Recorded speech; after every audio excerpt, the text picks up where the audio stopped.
Good evening, everyone. Everybody, this is the Monday, July 22nd Planning Board meeting. Welcome. I'll take a roll call vote. Laura Tenney. Here. Pete Philbrick. Here. Ms. Olney. Here. Sarah Creighton's here. Gordon Brewster. Here. And Mary Foley. Here. Great. And we're expect Peter. Here's my first. Actually, let's put that over by Laura and some Laura's. Great. The first thing we're gonna do is be a brief approval not required. Of the Sky. Here. Okay, everybody's mute, please. 8 Skytop Drive. It looks to me like it's a small lot of land, lot B. Is the applicant here? Yes, hi, I'm Tom. Nice to see everybody. Just maybe explain for us what you're planning on doing. Yeah, so it's a very small triangular lot labeled Lot B there. I'm looking to extend my land for a future pool. So it's mostly about the setbacks, truthfully, and the positioning of a future fence. So looking to give myself more options on the pool layout and design with the acquisition of Lot B. Okay, and your lot is, I'm on 8 Skytop Drive, so tax map 39, lot 26. okay.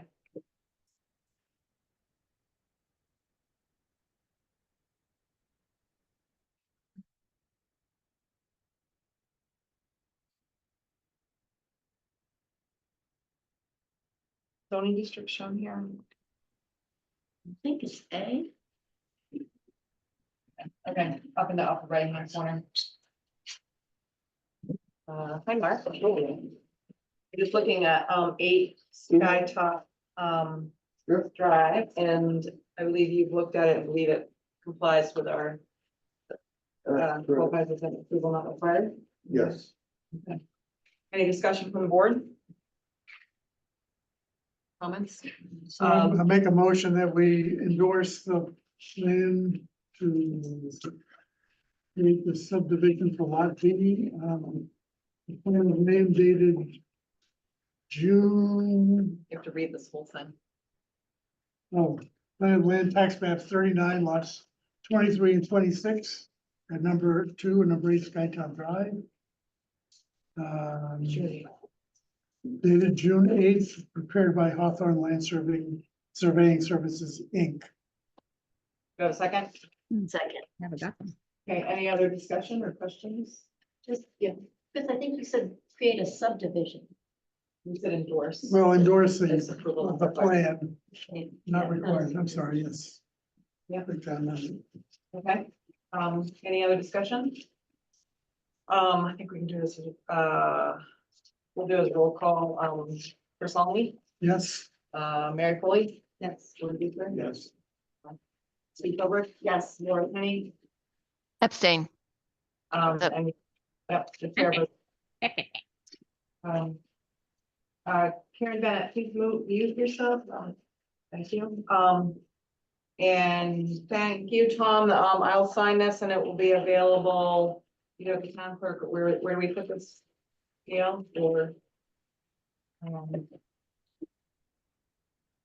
we put it at the town clerk or in your office? Fine. I'll leave it with Bill. Okay, Sure, probably. okay, it will be with the town, the planning board, administrator. Okay, great. And that's the Mylar copy that's being signed, is that right? It is.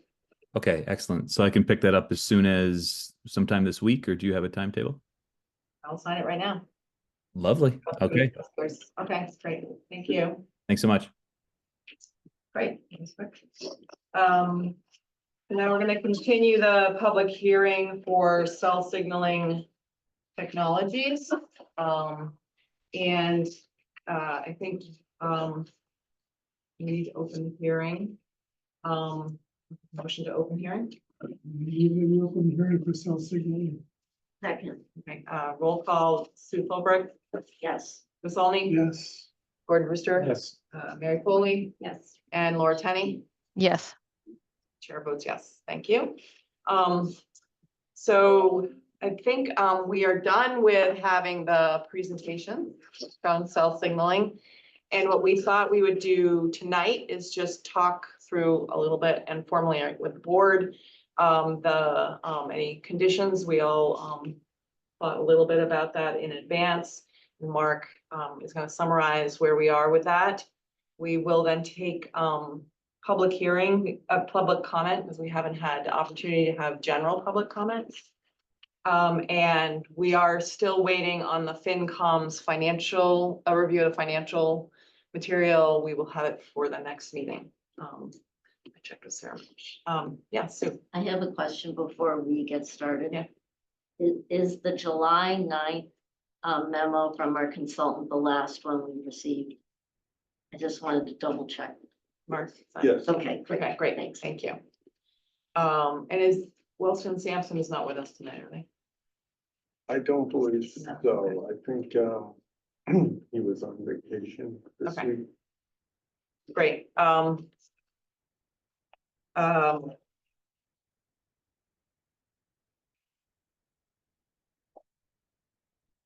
So in general, I don't take comments from on chat. But there is a question about can there be a recap of the presentation? And I think the answer is no, not tonight, but it is available on the town website. These meetings have all been recorded. And there is a link to the cell signaling comprehensive special permit application on the town's website. If you go and type in cell signaling, I think it's on the planning board page. So feel free to look there if you are looking for something in particular. Great. So Mark, can you want to just give us a summary of the conditions that people sent in to you, or things that you would recommend for conditions So, well, or well, special permit status, I guess. yeah. So, I try and look, a couple things is, the first thing, was that CST had, requested that there be a special condition related to the hours of operation. And so that started, I wrote, hours of construction shall be from 6:30 a.m. to 5 p.m. Monday through Friday. An earlier start time shall be allowed to reduce conflict with cars headed to schools. And then I don't know what our weekend bylaw says, but I wrote 8 to 5 on Saturday. And I don't know whether some towns have a no construction on weekends. Do we have that here? I mean, given its location, it may not be. The noise. Yeah, that big of an issue. So if the applicant is considering working on Sundays, I think we should specifically allow it in the permit. Would you be doing some work on Sundays, occasionally or regularly, It or? would only be for a specific outage or utility or something very special that would need to be off hours. But in general, we don't. But they have the flexibility would be We a have the good thing if flexibility, you let's say did object that to we're doing something in Atwater and we need to shut down the power or something and do a round the clock activity. That's usually what happens with that attempt. The round the clock would be outside of the hours you're proposing. And that would be coordinated well and good.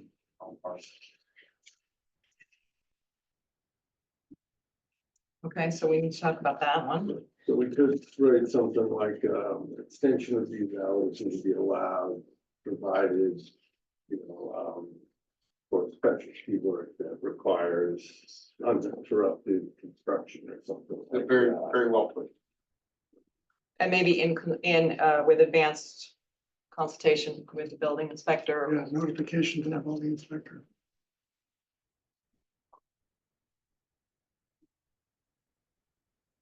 That just be noticed to, could that be noticed to Mark?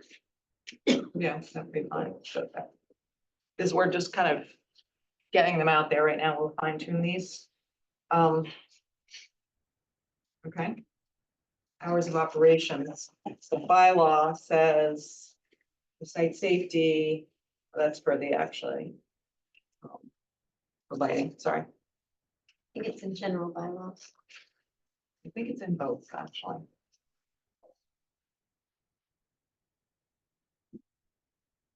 You're in 6.3.5.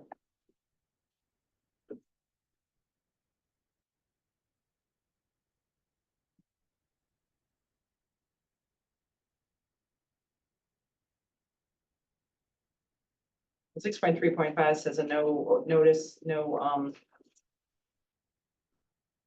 condition of noise pollution between 6 PM and 6 AM. And that operating or permitting and operation of tools and equipment. Between the hours of 6 PM and 6 AM. The operation of construction devices. Shall occur between 8 AM and 6 PM, including compressors, jackhammers, bulldozers, cranes. In a manner that causes the condition of noise pollution could be avoided. Now you're proposing for C, the general operation of construction. I believe. It's 6.3.5 to C. That's in the zoning. Yeah. One,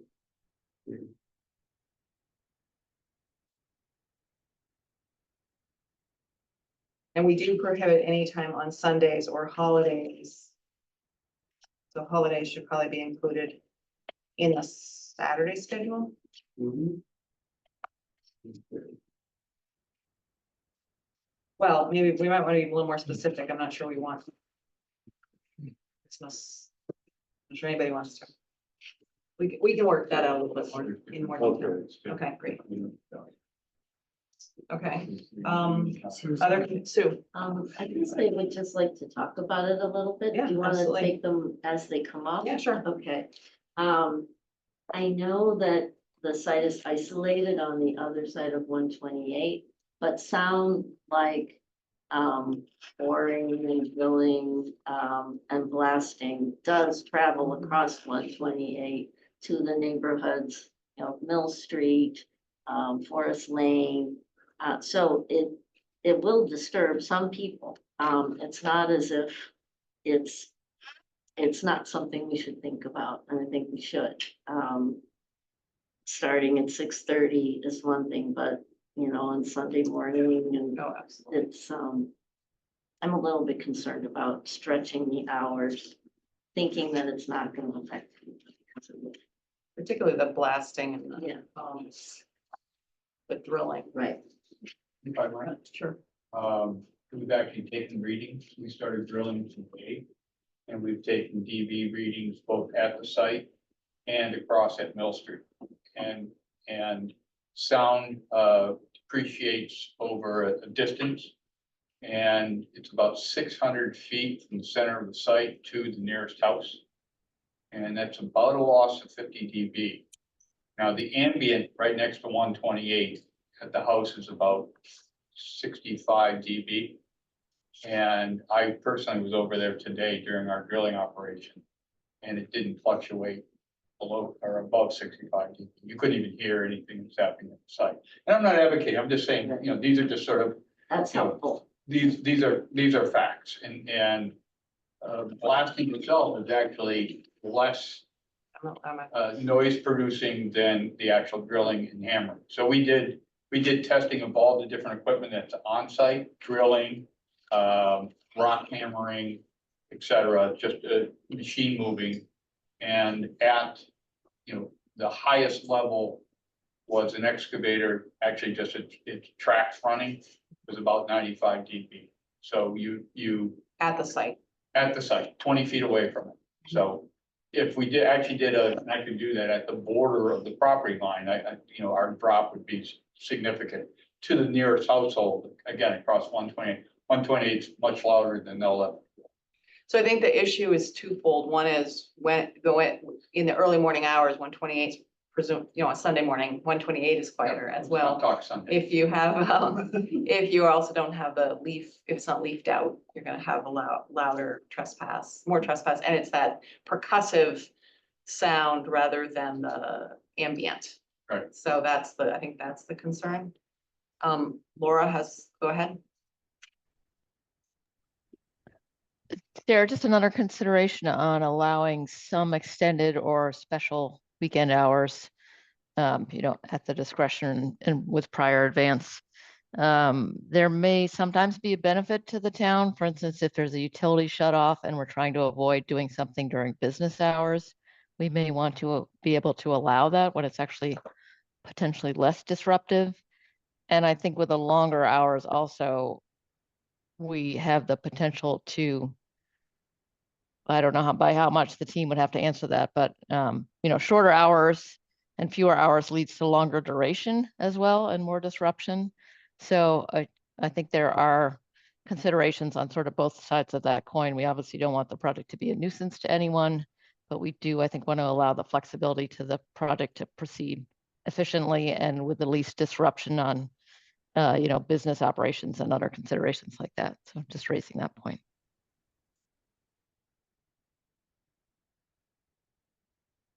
Other comments, or solutions proposed? Is it possible, 6:30 seems generous to me. Particularly for the, any kind of drilling or blasting. I do think that for this site, the backup alarms and the traffic issues are less of an issue than they are, you know, the high school. But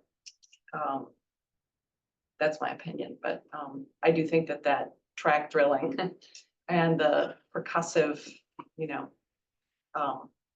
noise is 6:30 in the morning is pretty loud for that.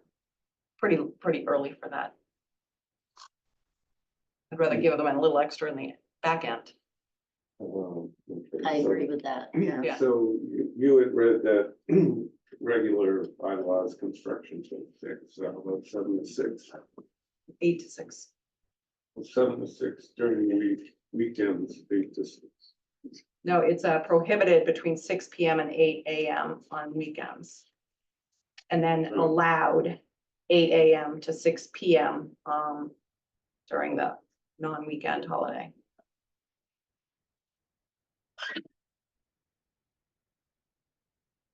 Page 42. Can I ask a question with that? Do we also have to reference the general bylaws in our? The general bylaws, we may have to reference it. The general bylaws exception, I think I mentioned this to Mark earlier, is actually I believe it's the jurisdiction of the select board. So you actually have to ask them Right, as well. right. Good. So we might do it for zoning, but Right. the select board has to do it. If we change it for zoning, they would have to change Right. it for the general. Mhm. Make a letter to them once we make our.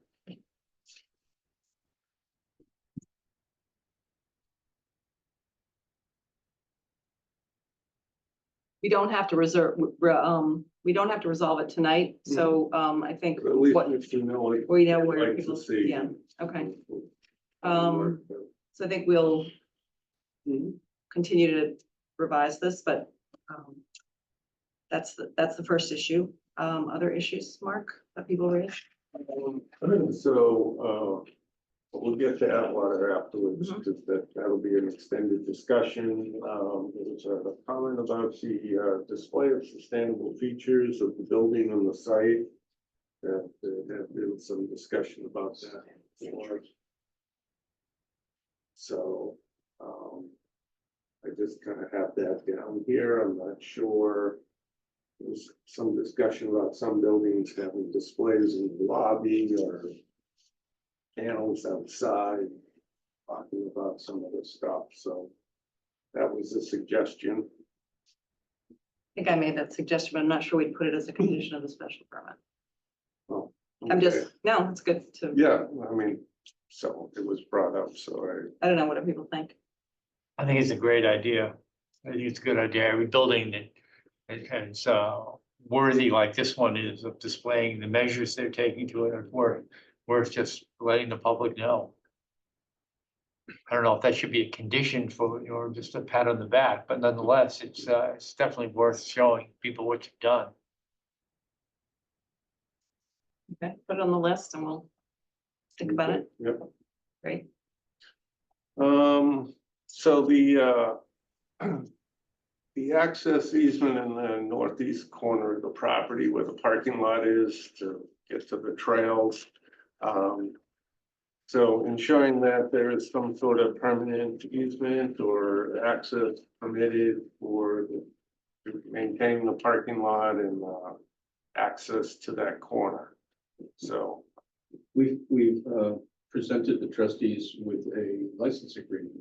okay, And that access may need to be interrupted during certain periods of construction, so it's a license, not a permanent easement. okay, And it provides for the maintenance of the parking area by CST.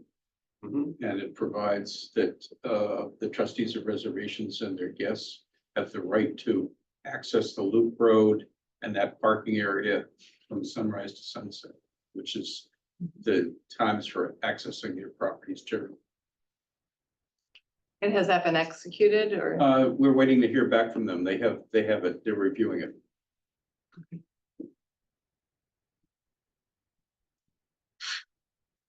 Does that seem reasonable to people or?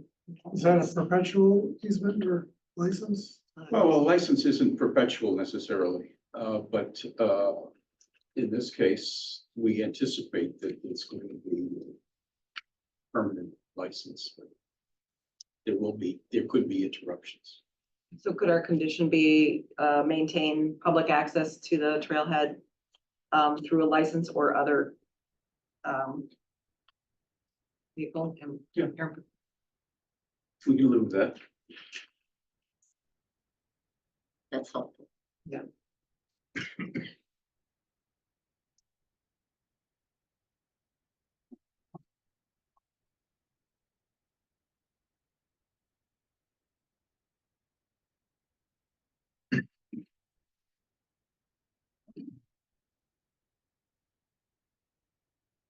Okay, what else Okay.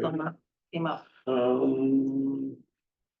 Well, we should have a condition about inspection fees. We don't necessarily have a set fee for construction inspections, but to, Are those what the building fee, building permit fee is for? that's for the building, a big site like this. Oh, I see. The building inspector inspects the building, but the site, Yeah. like the installation of any underground,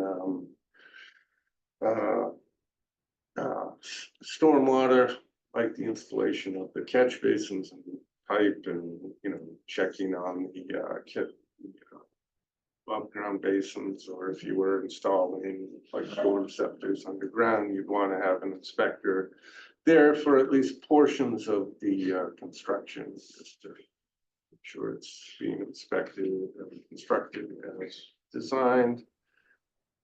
And if you, an inspection, inspect any offsite improvements or the road construction, just to ensure that it's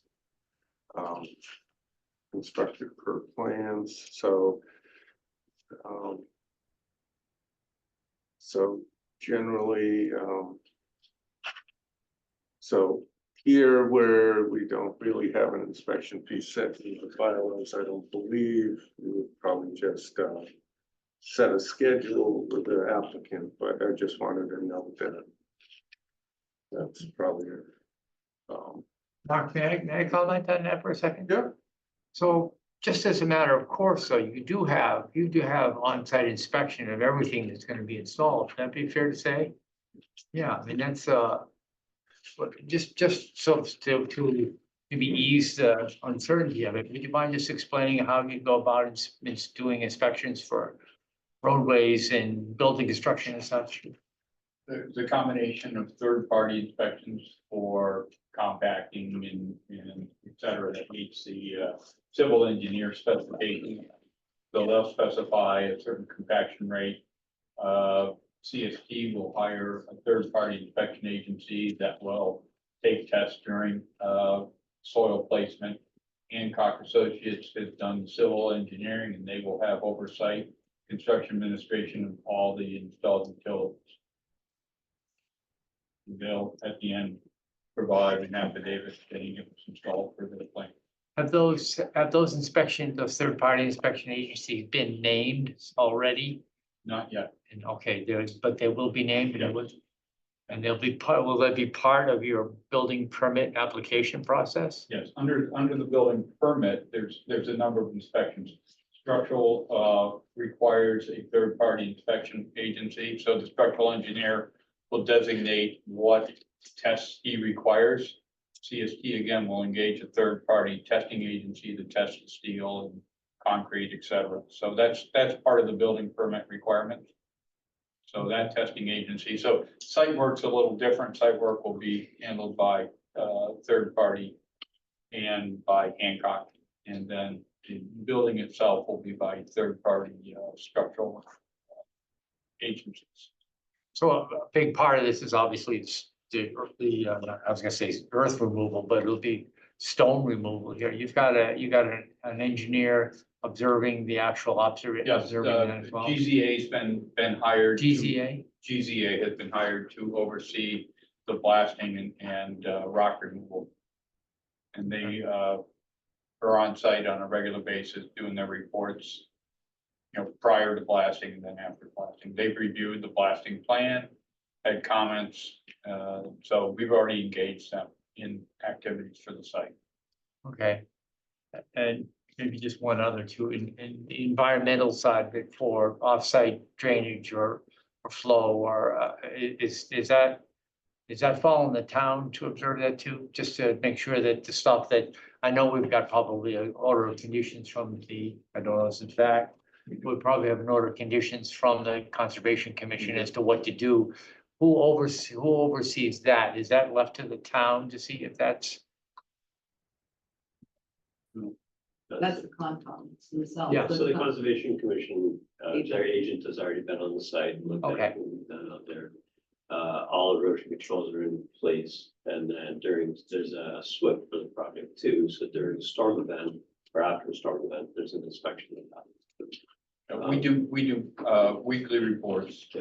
And then event reports, anything over 2 inches, there's a report that's done a new inspection and that's shared with Conscom. Okay, does that answer your question, Mark? Well, it answers my question as far as what they plan on doing, but oftentimes cities and towns still have. There's an inspector who represents the planning board who reviewed the project to kind of do not daily inspections, but come by as needed when the installation of underground utilities or road construction, drainage construction is occurring to ensure that there, oftentimes problems come up during the site construction and you Never need to- happened before. Yeah, and sometimes it's as simple as calling me and I go out to the site and see what the issue is and permit some sort of change so they can keep going. Other times requires your site inspector who is a licensed engineer to go out and look at it as well. So and that doesn't happen too often, but it's beneficial to have inspector representing the town. So we've done this both ways, where we have worked with the town's inspector, because we go out to the site all the time. We answer RFIs and when we're dealing with site work. We've also done it where the town has asked for all of our You just inspections. speak up so Laura can hear. Oh, sorry. So we've also done it where as we go out and we do our inspections, we share those reports with the town so that we're pseudo representing what's going on to the town so that they're aware of the progress. They're, we'll be photographing utility implementations and the like. So there's, depending upon how you guys want to proceed, we can, you can have an inspector or we can represent the inspections to the town to make sure everything's going forward. Can you describe the affidavit that you have to write at the end with and how that relates to the execution of the design or the implementation of the Sure. design? So as, at the end of all this, we have to do an as-built of all the utilities that are in place. And part of that as-built process is we have to basically state that it was built according to plan, which is the reason we're going out there all the time to make sure that it is actually being put in the ground. We do have documentation of how it goes forward. And that gets represented to the, probably the building inspector in this circumstance, unless you're gonna, however you guys decide to proceed, but there is that requirement that we will provide that as a as well. Okay, so, the recommendation from the planner is a, inspector, inspector that represents us. In the 10 weeks ahead, I together with you, I'm will gonna, do the thing in my house. an inspector that represents us, to either review the actual work or review the, the as-built or some, and maybe with the town engineer too. So let's at least put it on the list and, Mhm. helpful to know you have a commissioning agent from GZA, so that, can I add to something he said that we should, if the Concom is getting weekly log reports, I would say that the building inspector and the town engineer and the planner should get those as well. So, Can I ask a question about inspections? So who does the inspections for the labs? And I guess, yeah, so who? And then is our Board of Health involved? And then do you have yearly inspections for that? And how does that get reported back? We're talking about after construction. Or- So I'm assuming the lab is unique inspection, right? Just because of all the protocols surrounding that. Am I incorrect in that? We got- It's- You're talking operations, not, Yeah, not physical building, correct? Well, no, the lab space is the building, right? Well, So- right, but I think There are no specific protocols for this type of lab. It's a BSL-2 lab. So it's just, it's a component of the building. Once they're in operation, they have their own system that I can't, we'd have to defer to Suzanne Martin. We should get Suzanne, to give you a good answer, we should get Suzanne to give you that answer at the next meeting, because they do interface with the Board of Health, I believe. They do interface with other agencies, but it's all, as he's It's saying, for it's operations. about operations, Okay. not the physical, not the four walls, the floor, the ceiling. that Yeah, kind the of thing. physical lab Okay. still comes under the building permit and goes through the regular building inspection process, which again, it's what we call controlled construction. So each design team is responsible for inspections and verification that they were installed according to the plan. And that the plans meet all the Massachusetts building codes. Okay, so it must, so I guess I'm thinking more operational. I Um, believe correct. And I'm just, I don't know that our Board of Health has that in place. I checked some other towns, obviously Boston and Cambridge, but smaller towns. They have regulations through their Board of Health. I just don't think we have them yet. And I don't know what kind of reporting the state requires or doesn't require. So just curious. So we'll come back with that answer, between now and next week, or Awesome. at the next meeting. so if I can just follow up on that, I think that the building code has specific language around the construction of labs for the safety of the people using labs, ventilation rates and that kind of thing. And then any chemical work is regulated by EPA or DEP, depending on, And so I think that the operations are regulated by laws. It might be useful to ask the Board of Health if there's something that should be a condition, but I think that in general, labs are handled regulatorily.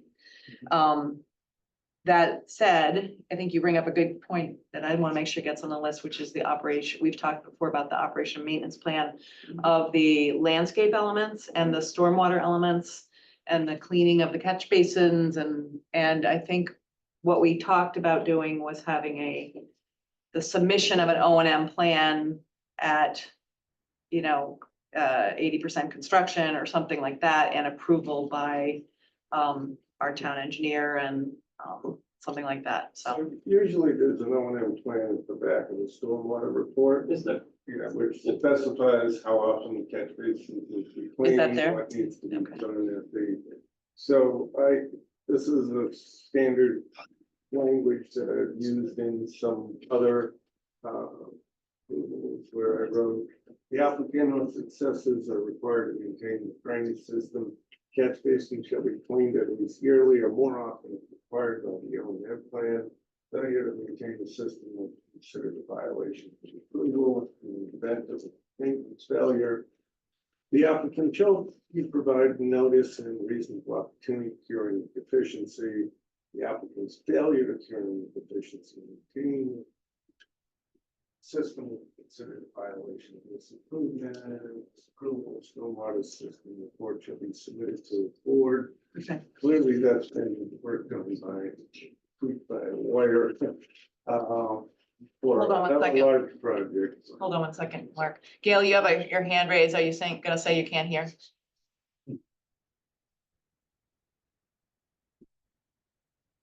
Sorry, Gail has her hand up.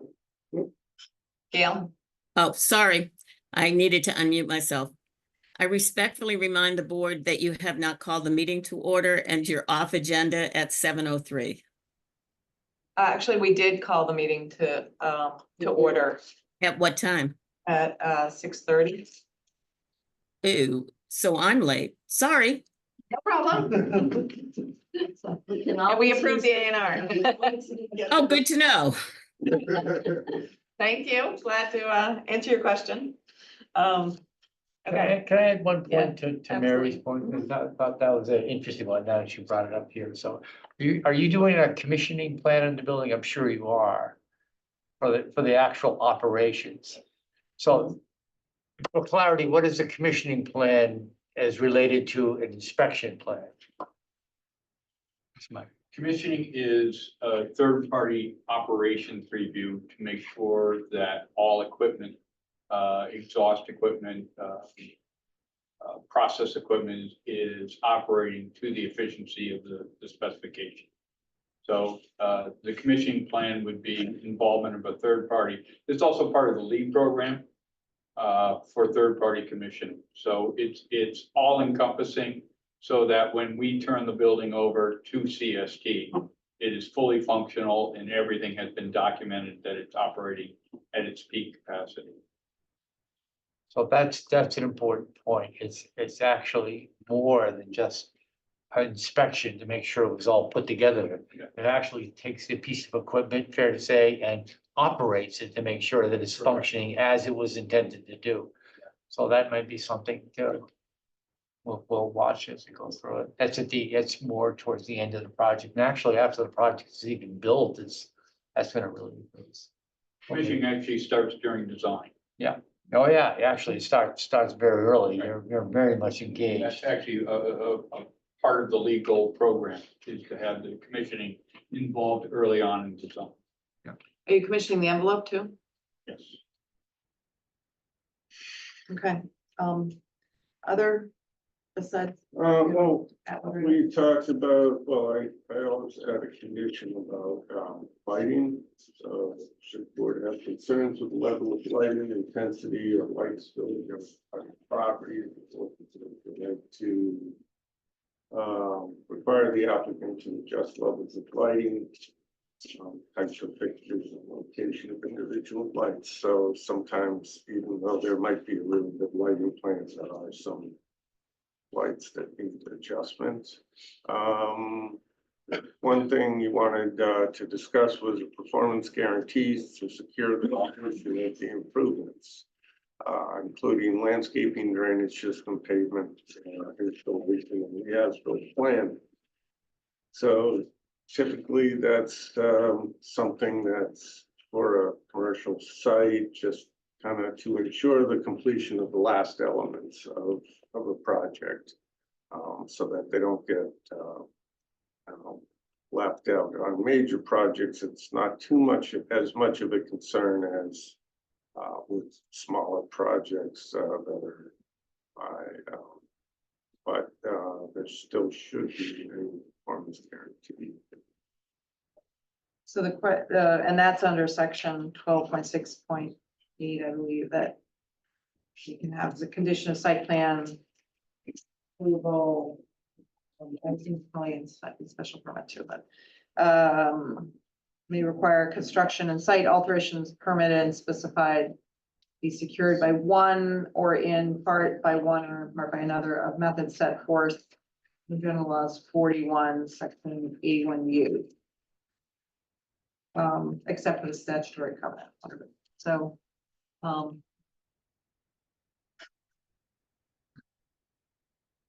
so what do you recommend on that, Mark? Yes. Well, I don't have a cost estimate for what it would, for like landscaping and final installation, of course, the pavement usually and the as-built plan, but usually in this case, it could be, you know, I'm sure that is probably, guessing $1 million or more, and I think that's a little excessive to require something like that, but somewhere in the neighborhood of a few $100,000 in a performance guarantee, perhaps a revocable letter of credit might be should be sufficient. So I think the concern is that if an unforeseen happens, and particularly the site elements is, you know, if the building doesn't get built, it's unfortunate and presumably has some value, but it's the site, it's a site sitting there unimproved without the stormwater elements pouring into Sawmill Brook and, you know, loose soils and on those kinds of things are what concern me. It don't really concern me, but that's what we want to protect the town. So that Nate doesn't have to go up there and spend town money to, you know, secure the site, seed it or whatever, that kind of thing. Okay, any thoughts from you folks? I think that it would be best for us to get a draft of Okay. what you're proposing And and then respond rather than do it on a Okay. piecemeal basis. Happy to do that as soon as we get something. okay, sounds good. I add something to that. You just mentioned that, you know, the site draining down to Sawmill Brook and we have our PFAS issues. Are we requiring any like initial testing on the site and then post development testing? I mean, we did it for Black Earth and places like that where just to make sure is no runoff into our water supply. So phase 1 and phase 2 was done for this property before we even started. I'm sorry, can you say that? Speak. Phase 1 and phase 2 was done for this project by an environmental consultant before we even started designing. Presumably all that stuff's taken care of and there's no construction activity that I know of is going to put a PFAS onto that site. I'm not sure what you mean, phase 1 and phase 2. We did environmental reports, looking for bad stuff on the site. Yeah. And I'm not sure we're answering the question. So before we acquired the site, we went and dug 100 holes and, you know, tested soil and that sort of thing, looking for anything bad that might be there. And Matt's saying we didn't uncover anything at the time. Okay. And I guess I think you were questioning, you were asking about impacts on the water supply and that kind of thing. And I guess I would think that really would be covered under the Concom and the order conditions and the requirements and the review that they'll continue to do. Okay, so they covered it. Okay, thank you. And I have a comment on that, but Laura has her hand up. Go ahead. Yes, regarding the value of the scope in the performance bond, we heard a number thrown out there, like a couple of $100,000. I don't think we know what that number is. So I think the team can provide us with the number based on the GMP, but we need to get an understanding of what the scope is in the site. I don't think it's just the final grading and seeding and planting, but potentially does that include the site utilities, site enabling, the value of the entire site and landscaping package. And I don't know whether that includes the geothermal wells or, there should be a mutual understanding, I think, of what the scope is that's included. And then what the value of that is based on the GMP and the requirements that should define the performance bond. So, so for a commercial site like this, you're not, this is different than a subdivision where you're not gonna come in and build out a road. Because now you have lots sold and you have homeowners there and you have a half-built road.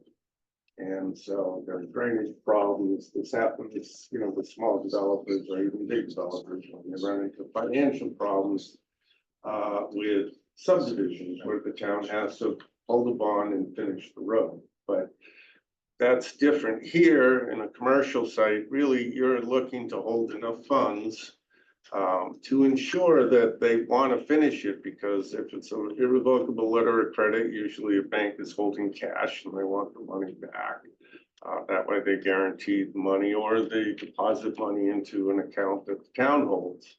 And so they want those funds back. So it needs to be large enough to ensure that they're going to complete the site and come in and finish the job, and so that they can get the funds released. So the town is not gonna go on the site unless there's an emergency situation where, the swamp is filling up with soil and other debris, so. Okay, so the amount of a performance bond that remains to be decided. And then Yes. it can be released along the way too, That's as correct and I as think so well. Laura's point about what we're bonding. What's in the scope? Yeah, is important. I just also want to come back to Mary's question about the question about the conditions of Sawmill Brook. Our experience with the high school is that DEP watched very carefully the Sawmill Brook turbidity and they and the Concom made their assessments regularly and with force, with the impact of law, unfortunately. And I think we were the district was on the end of paying for work at the cell signaling site, not your work, but anyway, so there are lots of eyes that look at these things. Okay, any other? So the only other large issue, well, it's not a large issue, little issue. Make sure you speak up, so Laura. The only other thing that is the building permit is, the building permit, so the approval is good for 2 years. I don't know if it's in our Yes. bylaw for 2 years, and so I wrote it, the building permit is not issued within 24 months of the date of approval. Or this may be extended by the board for additional 1-year period. So put that in there. If I may comment on that, Mhm. usually when a special permit's issued, it's not necessarily the building permit that is the trigger, but it's the commencement of work that is authorized by the special permit. So during that 2-year period, it's not necessarily that we pull a building permit, but only that we start construction. That's my understanding.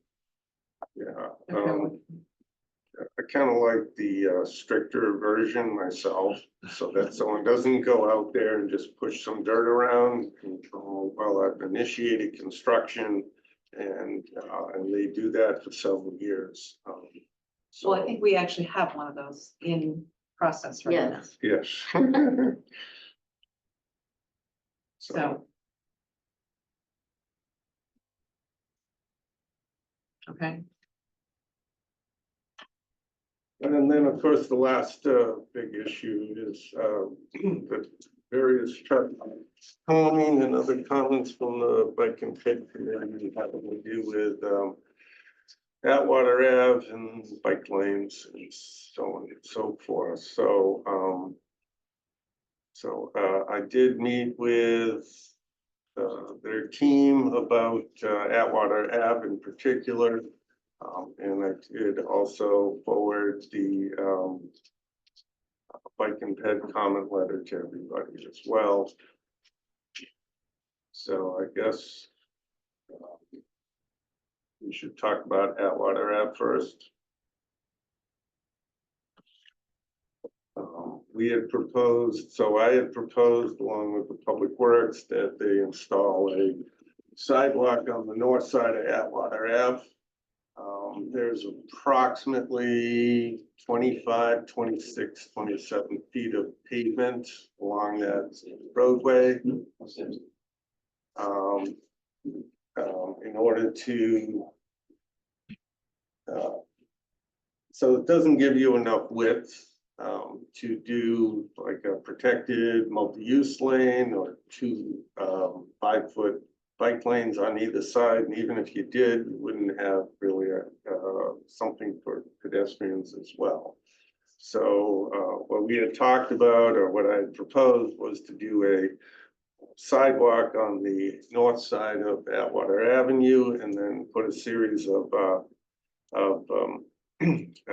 traffic calming measures to slow traffic down to the posted speed limit, which is 20. So that way bicycles will feel safe in the roadway itself. So, and that can be accomplished within that approximately 26-foot wide width down Atwater Ave. So we had proposed a couple different and talked about some different traffic calming measures. Nothing really was necessarily decided upon. There was probably, I think we kind of agreed that something like a rumble strip a quarter of the way down, some sort of traffic calming, halfway down where the side street goes up the hill. I had proposed like a raised intersection, like a tabletop there.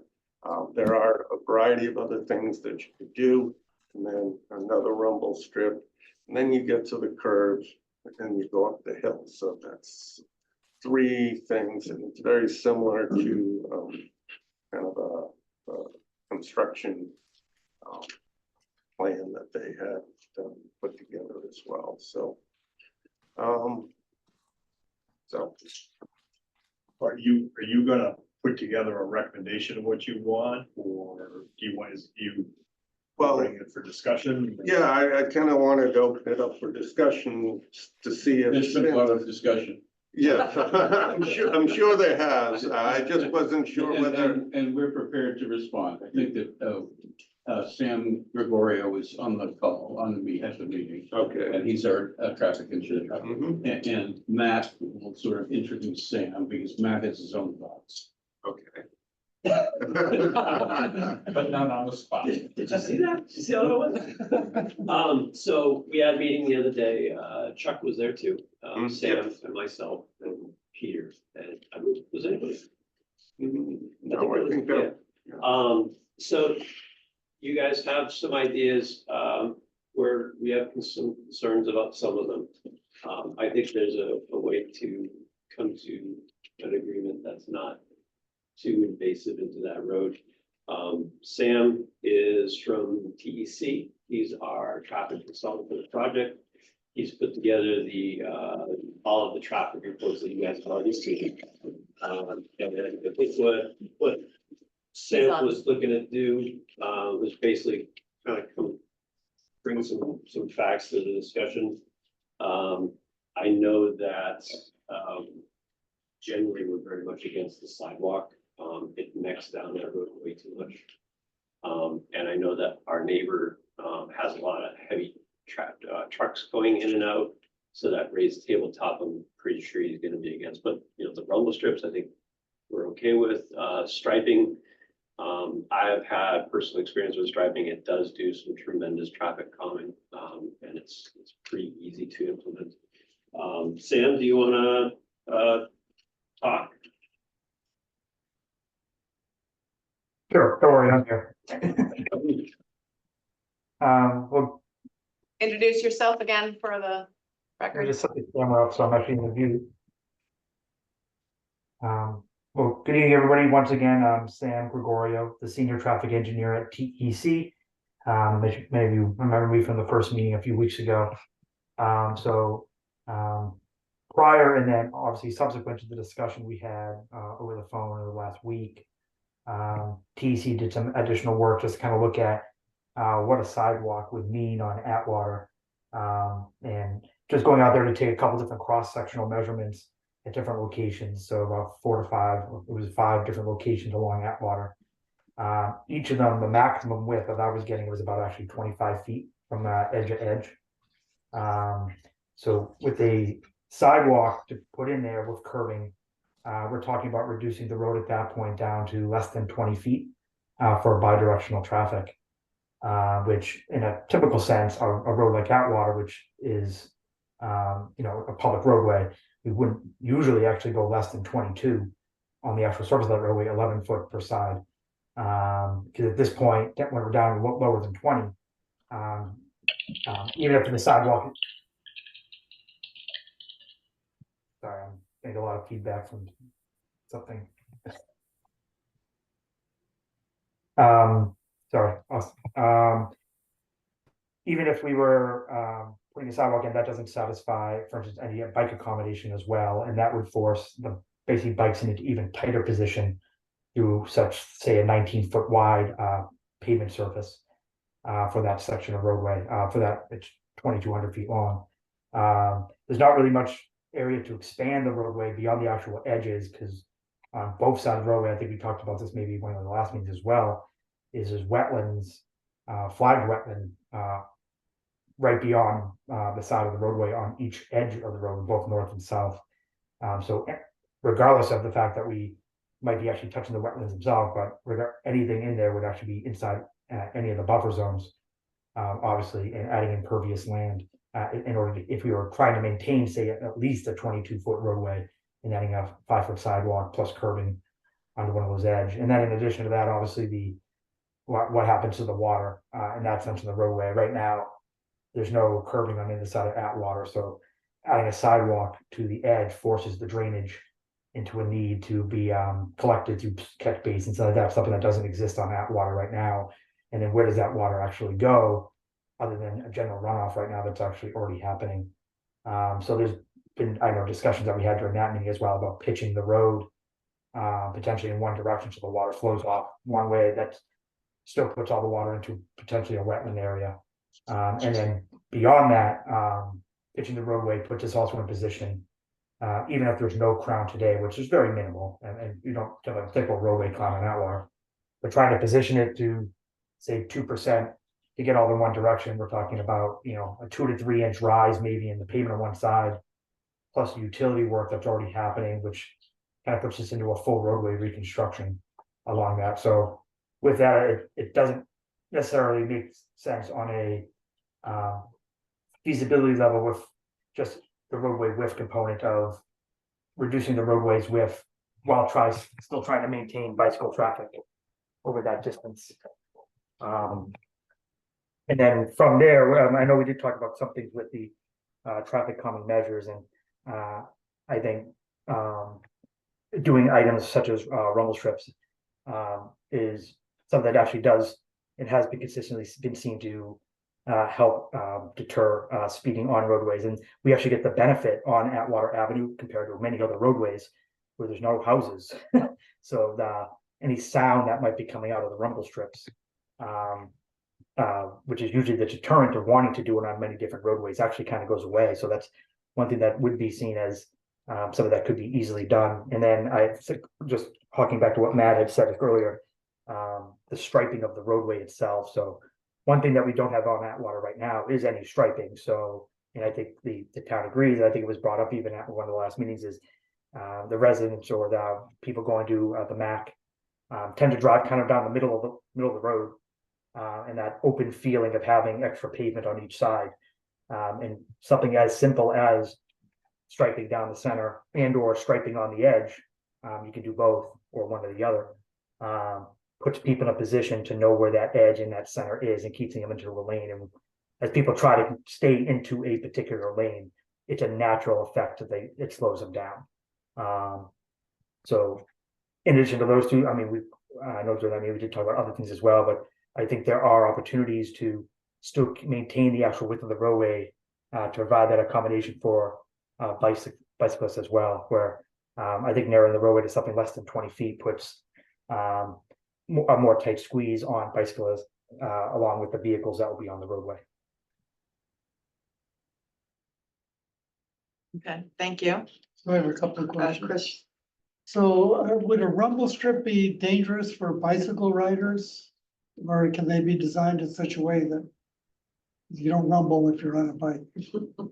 Sure, and there's a couple different ways that it can be done. I know part of the conversation in the town meeting, the town phone call, the other launch, for instance, the shoulder line or along the center line, and the shoulder line one to the two ones you would typically see, let's say, on like a freeway, or if you go up to Maine or Vermont, you get them down the center line for longitudinal. So that we're talking, if this was the option, for instance, 2,200 feet of it going all the way down the road, or doing something more like as you're entering a toll booth, you get the rumble strips across the road, and so you're crossing over them perpendicular, and you set those maybe every 500 feet instead, as opposed to all the way along the roadway. That latter version would be something that would be the more beneficial in both sense of, let's say, the bicycle travel, where you can end them. They don't have to go all 22 feet across the road. They can go 18 feet across the road, leaving a certain area as you go past them that maybe levels off, while still maintaining the area where a vehicle tire will go over them. But in a general sense, even rumble strips, it's not, as long as you know they're coming, they usually be signed if you have them, because you'll always do like a rumble strip ahead or rumble strip position. And as long as that warning's there, as long as the biker knows it's coming, it's usually, although they're still going to feel maybe the rumbles if they do go over it, as long as they're prepared for it, it's usually fine. Which when they're not prepared for it, it's usually when you get like milled pavement, for instance, where it's not like a known thing that's coming up. That's when it becomes usually a difficulty for a bike or a motorcycle for that matter. But the challenge with a longitudinal version, like the ones that run along the edge of the roadway, is you generally get the jerking of the wheel effect from a driver. So when you hit that, I mean, it's usually because, well, someone's in a car not paying attention, or and that's when you usually hit them on the side of the road or the center line. And the natural reaction of someone when they hit them is to somewhat jerk the wheel a little bit, trying to correct themselves. Where on an arterial roadway or a freeway, there's a lot of correction space when you jerk your wheel. So not saying I want people driving the other lane, but there's always a chance that someone's going to do that, cross over a line to correct themselves. The deterrent of that on Atwater is there's not a lot of correction space, because the roadway itself is only 22 feet wide, and the other lane of traffic is right next to you. And if you're beyond the roadway, there's a lot of trees and a lot of other obstructions. So you don't want to put people in a position where they're going to have the jerking of the wheel effect. So doing something more similar to what like a toll booth might be as you approach one, where you hit the 10 strips, and then you may hit them again 500 feet later. That's something that may be the more applicable use on this, and it's something that we can do again at multiple intervals on this long stretch of road. And in addition, again, right, just also maybe a general benefit is we don't have to deal with that noise pollution part of it that we usually have to typically deal with when we're near residences. And is it possible to use lighting, like a flashing light if there's a bike in the roadway that a motorist can see? So they know that the road is occupied by bicycles while they're passing over it? You mean like at a rumble strip, you mean? Well, maybe at a road, just for the whole roadway, like a crosswalk, you have these lights, where rail trails cross the road. And there's a flashing light that lets the motorists know that people are crossing, but this would be one that would alert motorists that there are bicycle riders in the road. Yeah, typically we wouldn't do things like that for a bicycle accommodation along the roadway stretch. And that's only because the bicycles are usually traveling in the same path of travel as the vehicle. As opposed to a pedestrian who's crossing, who's creating conflict points directly with the vehicles as they cross the vehicle path. So that's why we would use maybe flashers, or sometimes you see in crosswalks, you might see the little LEDs on the actual crosswalk lines. If you've been up by like UMass Amherst, they have those, or sorry, Amherst College. They have those out there. So in a bicycle sense, there might be an opportunity to do something if there's, for instance, a dedicated bicycle lane. So, which I don't think we would even fit beyond even doing a sidewalk on this roadway, but there might be opportunities to do something like that if that were the case. But even then, there's not necessarily a correlation to something like that that's actually in the MUTCD, the Manual on Uniform Traffic Control Devices, which is where we try to, where we're kind of forced standard-wise to put all of our marking signage and other things that affect individual types of things like that. So there are opportunities to do potential other things, and I know came up in the meeting, and whether or not that's we want to go that route for in a speed control sense, but dynamic radar signs that light up the speed. I know everybody's seen them on different roadways, but those things can be programmed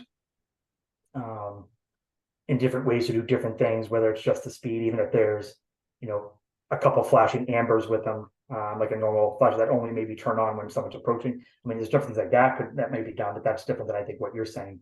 And that wouldn't be necessary for bikes, it'd be more like the overall vehicles as they're coming.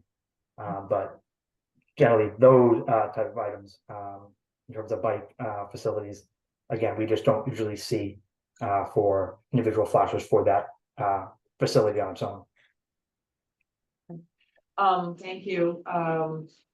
We also received a letter from the Bike and Pedestrians Committee. It's in our packets. And they just gave us input that they'd like to see traffic calming on Atwater, some extension of the School Street bike lane from the to extend up to the interchange at Atwater. They'd like extension of the School Street buffered bike lane to the Essex line. Development of a concept plan for the School Street corridor and mitigation for construction. So I think we have that input in our packet right now. I do want to make sure that we try to stay on schedule tonight. And I want to make sure we get a chance to have some public comment. So Mark, what do you suggest as the next steps for maybe a small group to hammer out some of these issues on the bike lane and on the Atwater Ave improvements in particular? Or does the board have any specific go forward suggestions? Specifically, what else, like what's the board's opinion about whether sidewalks should be installed, whether you're okay with maybe a variety of traffic. There's other traffic calming things we haven't really talked about because we're kind of focused on putting the sidewalk in and a few traffic calming things. But if we don't put a sidewalk in, maybe then we could utilize different traffic calming measures to try and, besides a couple rumble strips, in order to slow traffic down along the whole stretch as well. I mean, there is although the pavement variable and somewhere around 25 or feet wide, there is some shoulder on either side. So there is some flexibility on doing some other types of traffic calming. So I think my thing is if the board is very focused on ensuring there's a sidewalk, then we kind of have to go down one route. And if the board wants to be flexible and the goal is just if we can slow traffic down, then no matter what your method of travel is, you're walking on the shoulder or you're on a bicycle, you'll be reasonably safe. So Gordon?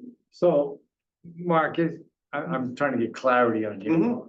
What is the current scope? For whether it's the town or whether self-signaling does it, what is the current scope of doing anything on Atwater Ave? Well, so right now, there's a culvert that needs to get replaced that goes over the brook there. So that's gonna be replaced with a wider bridge. And utilities need to be installed, so. Like CST. One goes across, does anything come down Yeah, the road? utilities are gonna be coming down. the So that road is gonna be ripped up. So that road's gonna be disturbed in a significant way, and so this was the time to design what goes back. Okay. Wait a minute, I just wanna, Okay, you're now it's shaking your not- head no, that It's- the utilities don't go down the center of the road? The amount of utilities and extent have yet to be determined. I do know the proposal from Kick Glass Drive to the CST site, underground electric is proposed, but it does not go all the way out to School Street. So it comes from Kick Glass to gas utility has yet to be determined. I do know that there is a proposal from the town to extend sewer and water from the CST site to Kick Glass, but the balance of the Atwater Okay, so right for at now least has not half. been determined Okay. whether it needs upgrading for either cable or gas. at this point.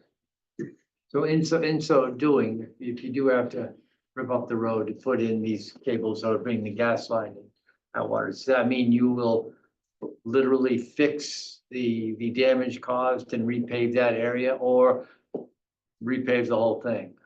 I'm just trying to get a sense. There's, there's going to be a lot of truck traffic over the next few years. I Right. think the intent at some point in time, either the town or CST would propose to resurface the area. Like the gas coming down would be by National Grid, would not be by CST. It would be on their behalf. The National Grid utility would be installing and patching and doing the work in Atwater. So it's fair to say that Atwater Avenue, the disposition, whether repair it, cut it, whatever, has not been determined yet. It's not in your scope. That's my scope. Not in your scope. Okay, that's a big deal. May I offer my opinion? Mhm. Because I go to the MAC 4 to 5 times a week. And I find a sidewalk would be, as much as I think it's a nice amenity, I just don't think it would be useful. But people are just winging down that road just to get to the MAC and then winging right back out of it too. And frankly, I see very few bikes up there, although there is. So I would be, this is personal opinion, I would think striping, delineating the sideline and the center line would do a lot for people organizing their drive, their way to get up there. And that would be kind of a self-induced, self-imposed controlling speed control measure. I would think that would work better than to put a sidewalk in. As far as the rumble strips, I'm a great believer. I've lived in Vermont forever and they put rumble strips in the middle, on the sides, they put them everywhere they possibly can, just so you're aware of where you are in the road. Sue? I have no idea if we can do this or not. Could we stick a stop sign, halfway down the road or at the intersection with Kick Glass or, stop signs make people slow down, especially when they know they're coming up, even if they don't like them. Stick another one further up by the curve. I don't know if stop signs that have very little or no actual traffic. People don't stop at the post office. Well, Okay, one of the thoughts that I hadn't, came into this meeting thinking a sidewalk would be a good thing. But then as I think about it, we do have a significant amount of wide truck coming out of the industrial area. We have trucks with trailers with landscaping equipment. So that is if you're a car coming to the MAC or to CST as those landscape trailers are going out and there's a sidewalk, it might be pretty, in the winter, a pretty tight, or even impossible, I don't know, passage. It would certainly be slow. Laura's gonna- Laura. Is that what you're pointing to? That's me. Yeah. Sarah, I was just waiting till you were done. Shall I go ahead? Yes, go ahead. Okay, thanks. I understand what I'm hearing about the dimensional constraints and the physical constraints of not being able to extend beyond the existing impervious. I think it would be great if Hancock or a civil engineer could help us draw through this so we can actually understand dimensionally, what the best opportunity would be for pedestrian and bicycle accommodations along the length of Atwater Ave. And then we could really see it and determine whether a sidewalk fits. And I don't know if that's a 3-foot sidewalk or a 5-foot sidewalk.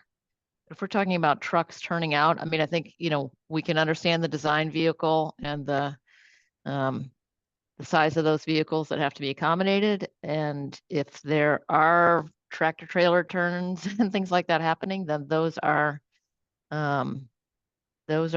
things that put pedestrians and bicycles at some risk.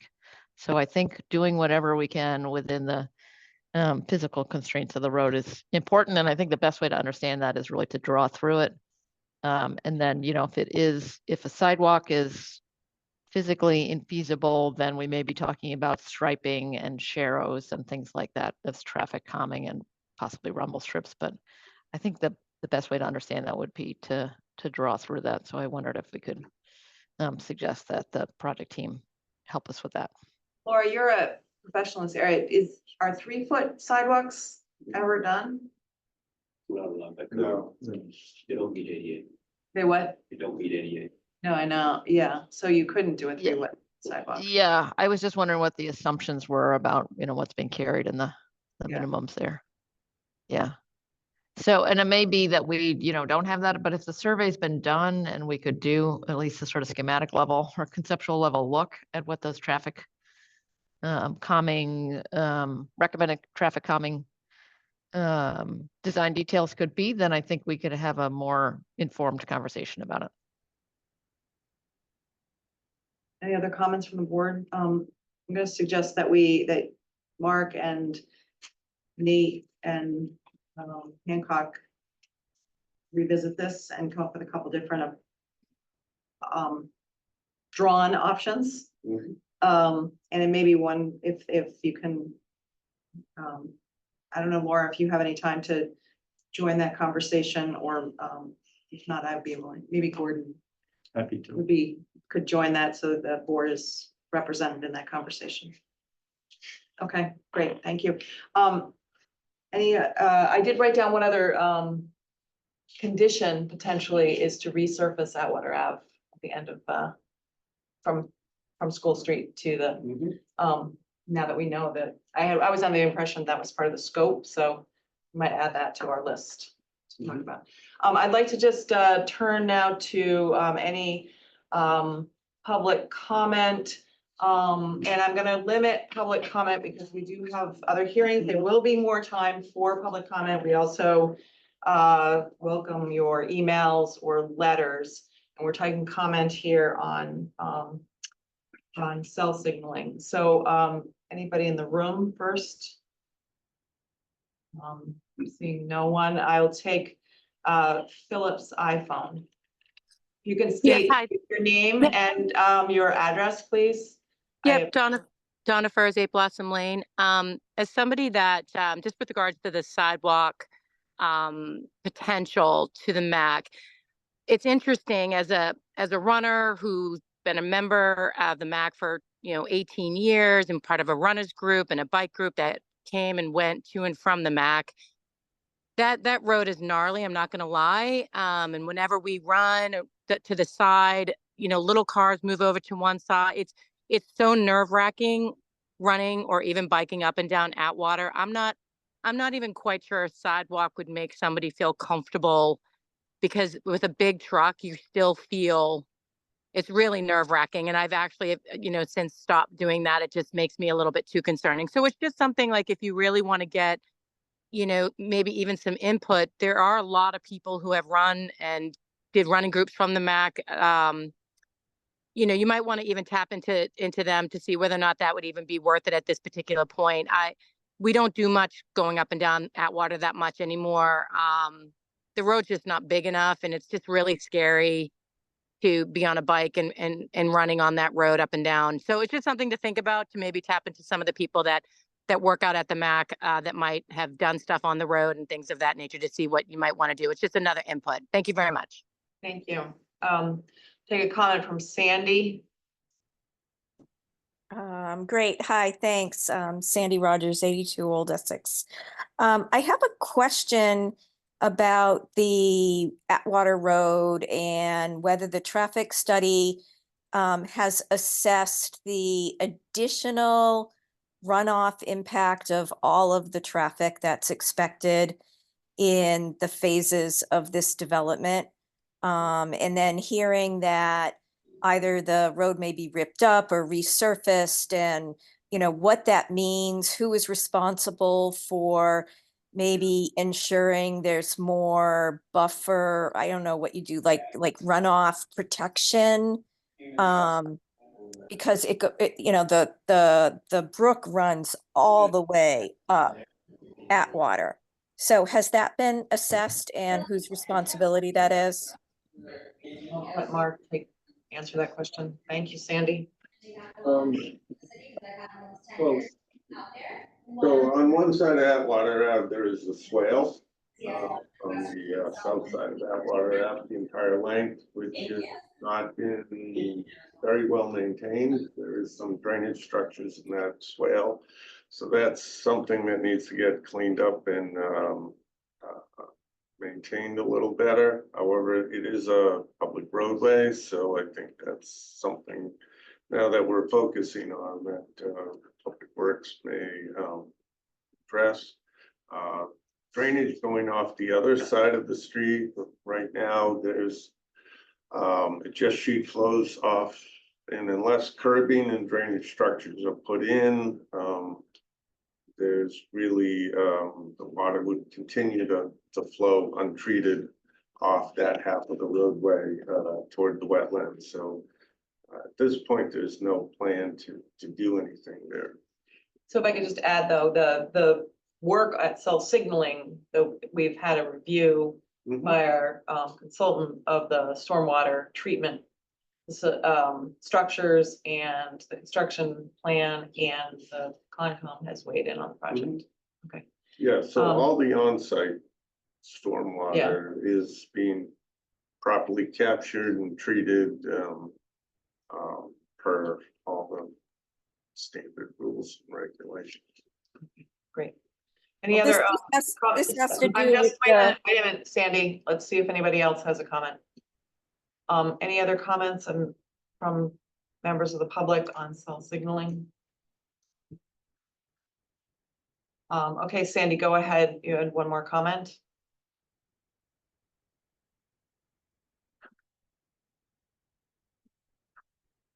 Sandy, go ahead. Hi.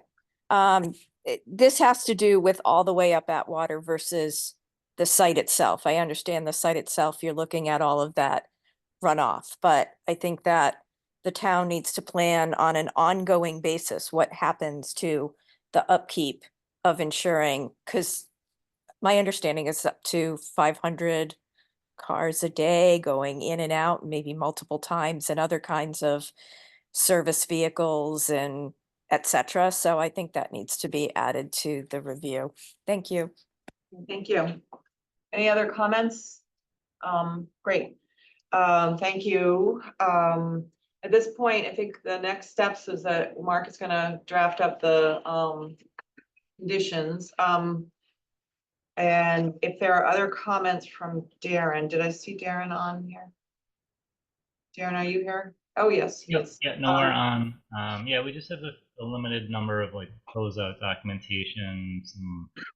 We have received actually the geothermal information as of this morning, so we need to look through that documentation from the applicant. But yeah, we're kind of winding down our comments. Okay, great. And any additional conditions that you see should be added, can you get those to Mark?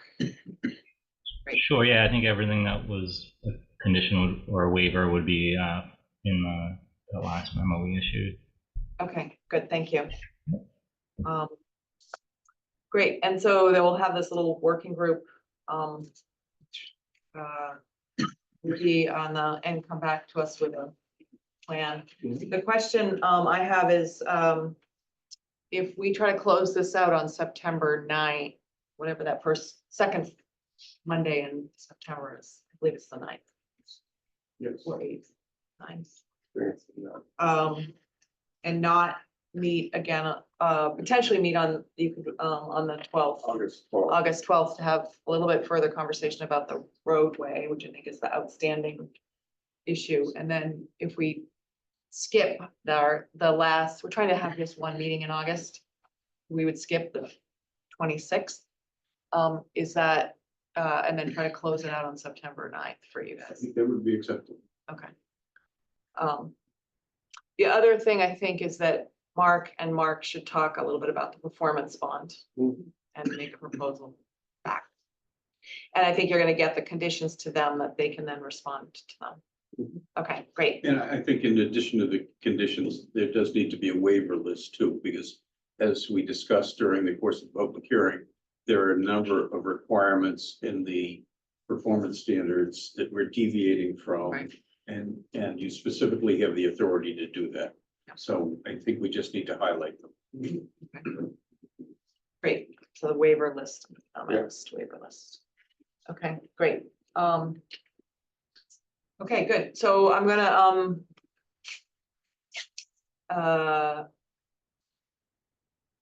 what's the right word? Continue, the public hearing to August 12th.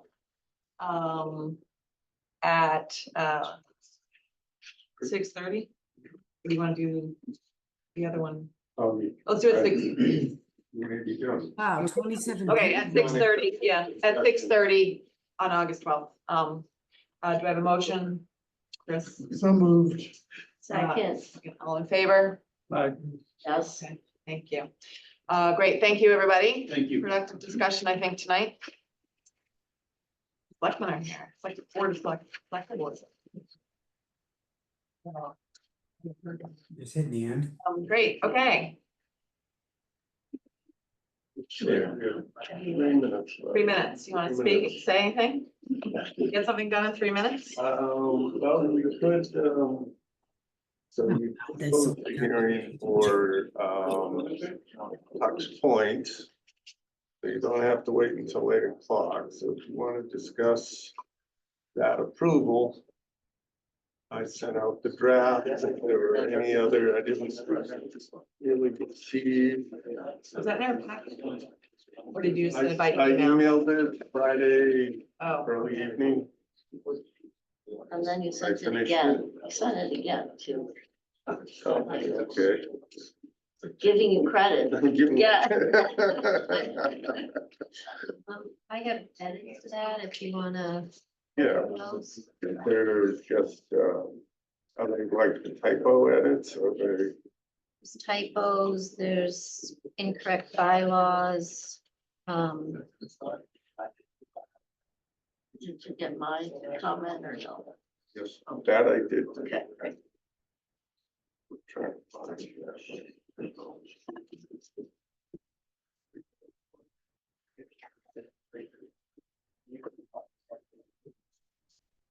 You wanna go over them now or you wanna wait?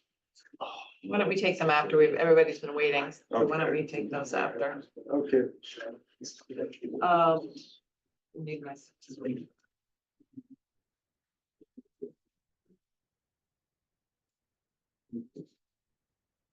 Okay. Being. You,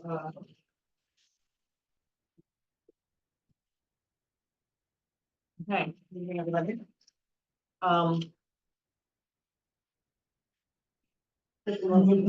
the reopen the public hearing for Reed Park and Morse Pier talks. So moved. Second, I'll second it.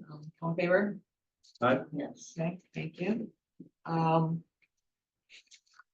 Great, so we received a number of letters in support of the plan, so thank you for those. And also some additional material, which I'm trying to pull up here. So that- But Bion, do you want to kick us off? So my. Going to main face off shed there.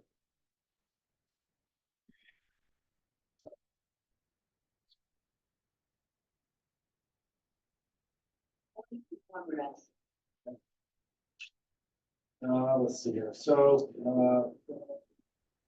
I think the goal was to try to answer the questions of the planning board from last time.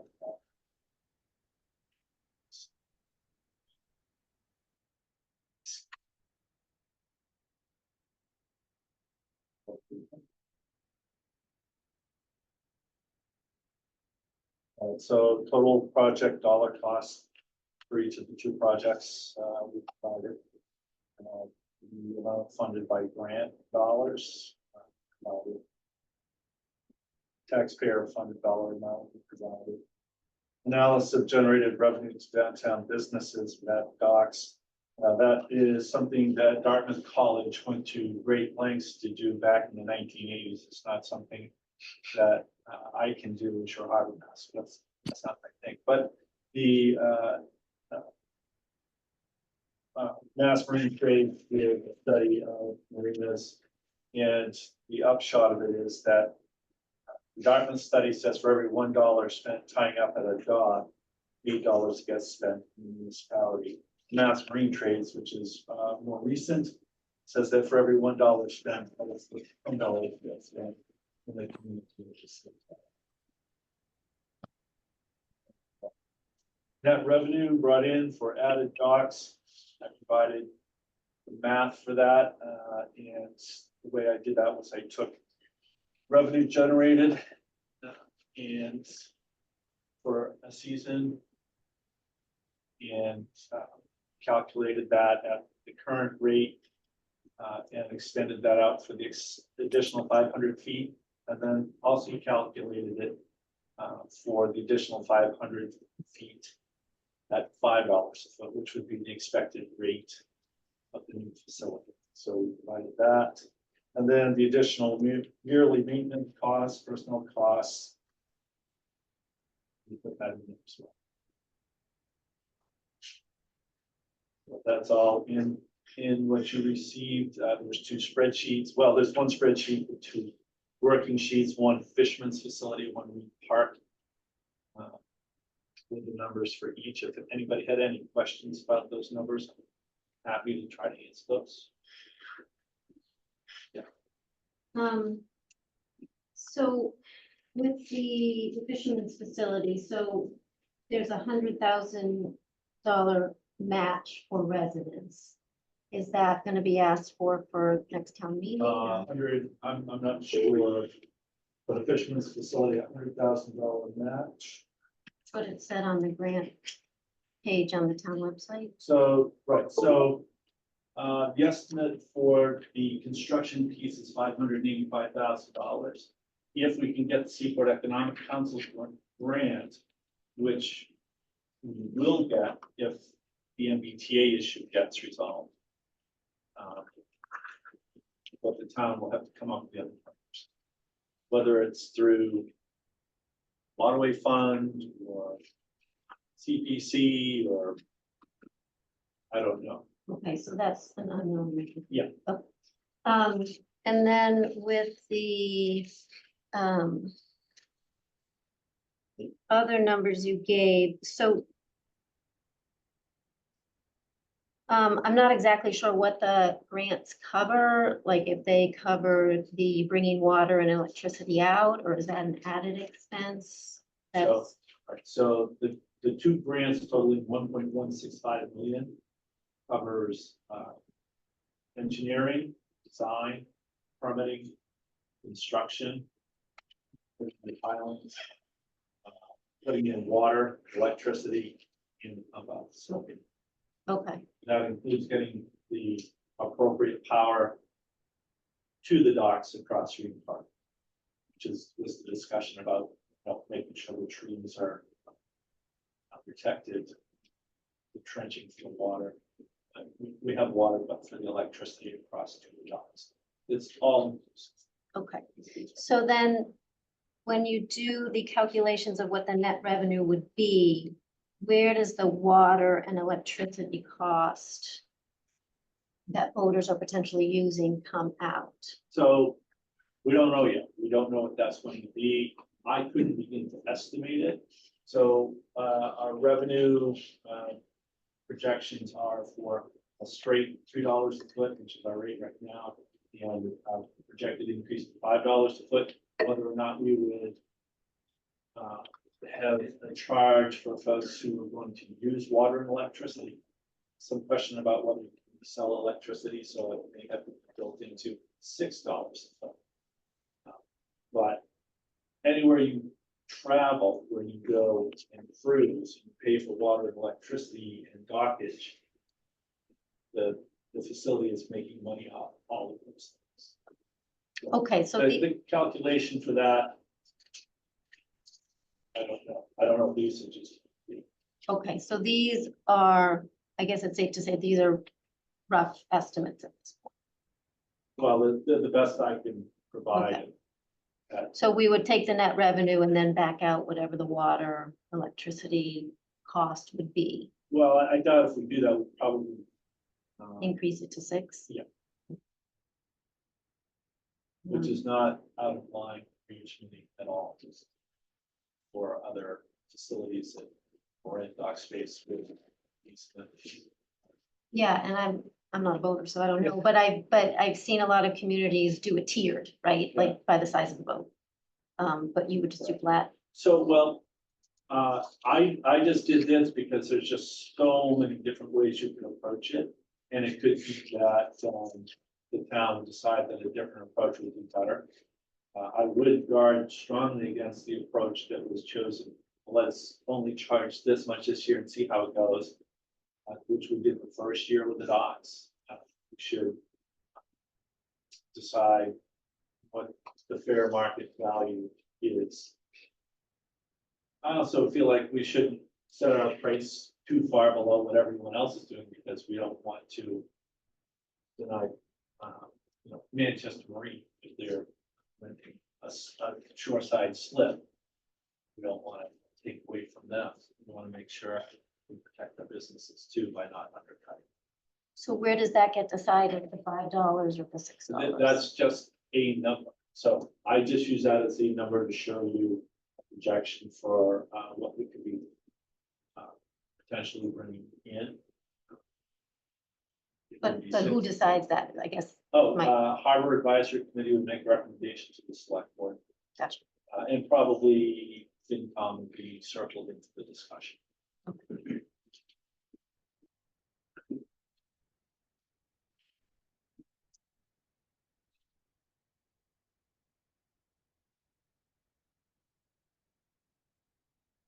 Share. Oh. Are you going to the other parts of it, or? Okay, so we just discussed Reed Park, the fisherman's facility. As far as that goes, there's no construction dollars yet. We haven't where we can apply for those grants. Talked about that, we have all the money in place for Reed Park. I guess I'm not sure what else I could share with you. I mean, I have lots and lots of pretty pictures of communities with tile supported docks, all through Edgartown, Southwest, Northeast Harbor, Maine, Situate, all found where there's lots and lots of pictures. You should have been sent those actually during the packet. Didn't get any pictures. Well, I'll tell you what I can do. I think I can share them. Yeah, I think we you can. sent them to my Gmail. Or You were gonna do some renderings of the. I was view not from- doing any rendering. I made that very clear at the last meeting. I have no money for renderings. I have no money at all, and it wasn't part of my budget. So I'm not gonna do renderings. I can share the, But this is just other. Those are just pictures of other communities, yeah. You'll have those electronically. Yeah, I'm sorry, those were included in the additional information set today. They were attached there. okay, so here's can you guys see this? We just didn't get them in here. One of the other questions was the language regarding who's official. That is, You know, okay. before we do that, I'm showing the pictures, so, let's do one thing at a time, Sure. otherwise I get confused. So are those 20 foot? So this is, why don't you tell us what you're trying to show here. This here, there's a question about lighting, and we don't want to have overwhelming lighting. This is dark skies lighting typical of a marina. You can have lights that shine out. It's the type I prefer. They shine down onto the dock to provide safe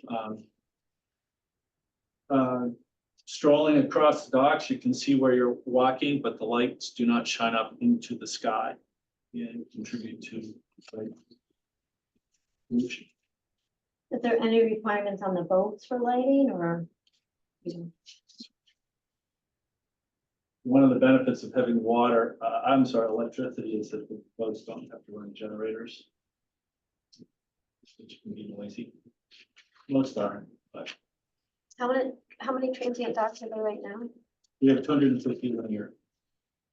But how many hookups does that equate to for transient docks? Well, so we don't have any right now. I would say for 250 feet, would you say 5 pedestals?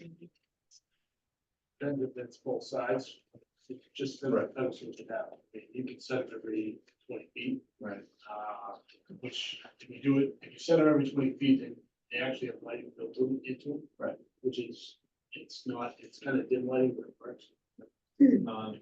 Pretty. Andy said you can have these pedestals so that you can have a boat on each side. So one every 2 floats every 50 feet. So that would be 5 pedestals.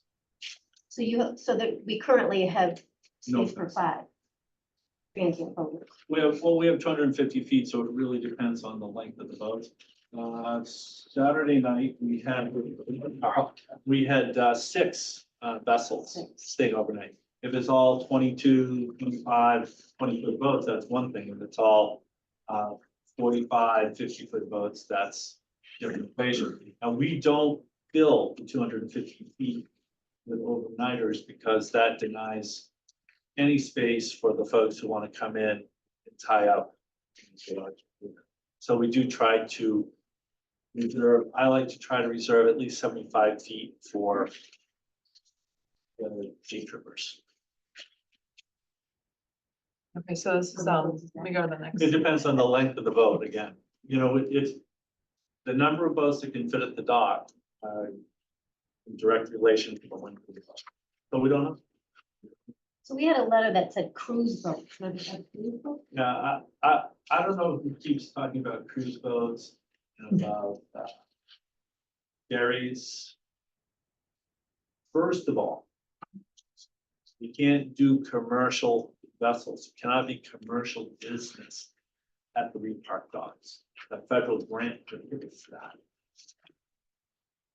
So you can't have a ferry, you can't have whale watch, you can't have Bill's deep sea fishing. You can't.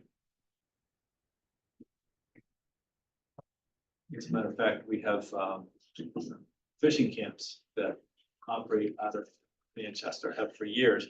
And during the pandemic, when everything was a struggle, we did let them come in, but they operate, they land and pick up kids at Tuxpan Point, not at Reed Park, because, for example, Gloucester got in trouble last year for allowing commercial operators to use their big funded dock. And if you don't follow them, they're gonna make you pay the grant back. In our case, that would be a couple $100,000. That would be unfortunate. Okay, so why don't you walk us through these pictures and what you're trying to illustrate here? Right, so as far as how tall are these pilings, when was it built? Was it built before the standards changed? I don't know. The real point I'm trying to point out here, and you can see there are newer Greenheart pilings in the back that are much taller.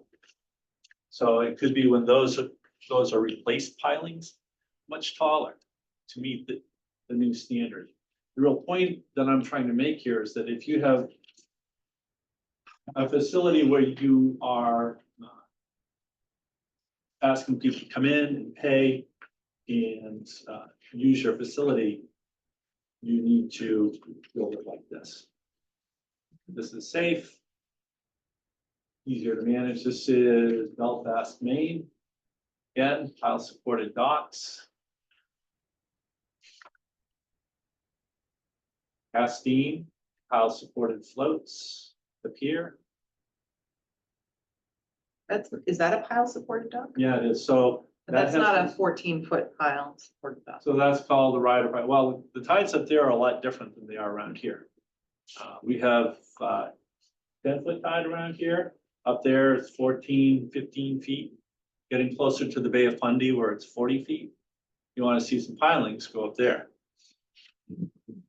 They got pilings. But that's on a rider piling. Rider pilings, this is, if you were to go out here and look at the Peel House Square docks, which are all riding up and down on pilings. Those pilings are up against the pier. They don't support the pier. They just look like they do because they're up against it, called riders. Okay, the other question, I'm just gonna go back to a second because I'm Yep. not thinking out loud. The docks that you have at Reed Park right now Mm-hmm. do not have I guess this is like a conduit or something for electric. Right. So are you gonna run them in a conduit or are you gonna just run them in a conduit along the side of the dock? So- How are these utilities gonna run along the docks? When we build these floats, the conduits will be below the deck. But you have to run them in the existing dock. You have to retrofit the Oh, yeah. existing docks. That's easy. That's not challenging at all. So the, I guess we don't have any. Have some neighbors across Beach Street that are gonna look at those. Okay. That's Castine. This is Cuddy Hunk. Lots and lots of pile supported docks there. That's a different setup. Rather than have individual slips, they have pilings and the boats back in between the pilings and the bow or the stern, whichever way you go, and usually you back in. You put your bow, those pilings will have a cleat sort of thing hanging off, that bolted in at the top, and you just hang your line over it. So that's a different tile, but that there is a lot of pilings. Let's see, this is Southwest Harbor, Maine. The dock's right there. When you go down to the public landing. Dysart's Marina. Tile supported. It might have been Duxbury. Oh, you're right. That was Duxbury. Dysart. This is Southwest, I know, because you see the two monstrously tall new pilings that are in there. I tied up next to one of those, so. That's Southwest. Edgartown. Pilings, and they have pilings out. It's sort of a bow and stern situation without moorings, but with pilings. And Kennebunkport, Maine. You can see the Spirit of Massachusetts in the background. That is the New England Aquarium. Pilings. Those are steel.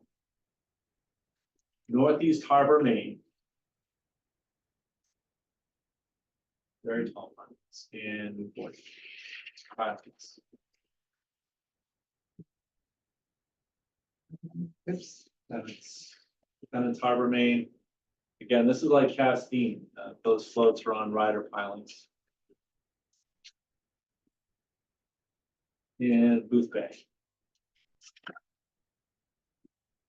Okay. Um,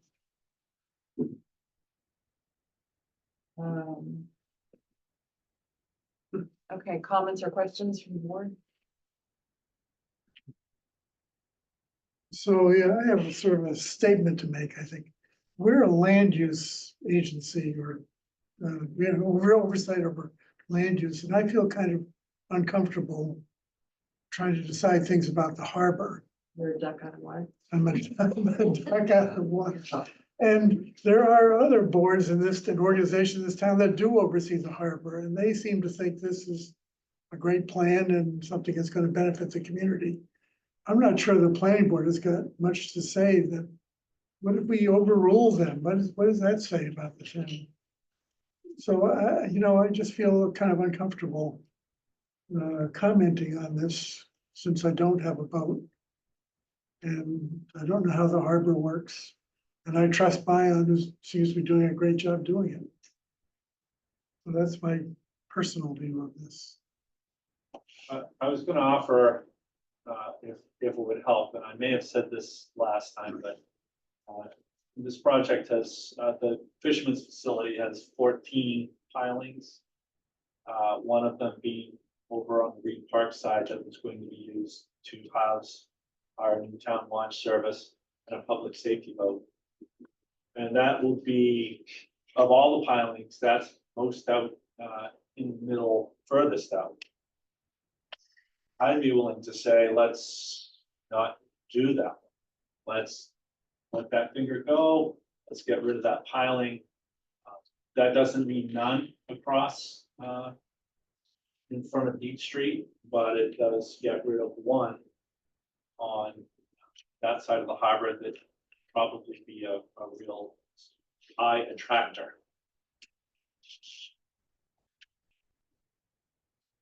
I had some comments. Okay, go ahead. So like it or not, the law, our bylaws say for the planning board to do this, so I think we're stuck with it.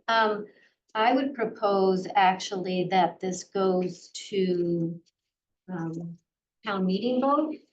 I think when we're starting to use or ask residents for funds for a grant match portion, we'll be using town resources. And it affects the harbor, and we're not ticking off any of the mooring slips that my understanding is there's a long waiting list for moorings. This is all for transient boaters. And for the scale that this is proposing, I think from the linear feet, you're increasing it by 800% or something like that from current. I know there was an expansion in 2017, 2018. I think for those reasons, for town funds, town resources, the scale of the project, looking at mostly empty dock space year round with 23 new pilings there. I think when we have said in reports that we have congestion in the harbor, to increase that congestion and possible pollution along with that, I think this should be a resident decision. The planning board can definitely decide, but I do think it would be beneficial for the town long-term if we got more resident input on it. So as far as the town funding, we haven't had any of the grant funded projects, any of the many grant funded projects go before town meeting. And unless I'm mistaken, other than CPC on Tux Point, and then the 32,000 for the fisherman's facility, all the other funds come from the Waterway Fund, which is funded by mooring holders, folks on the wait list, kayak. Reed Park Dock, which has brought in $81,000 after expenses since it's opened. None of these projects have gone before. the county. As far as congestion goes, that part of the harbor where these two projects are had far worse congestion problems, far worse, before the initial project that was completed in 2019.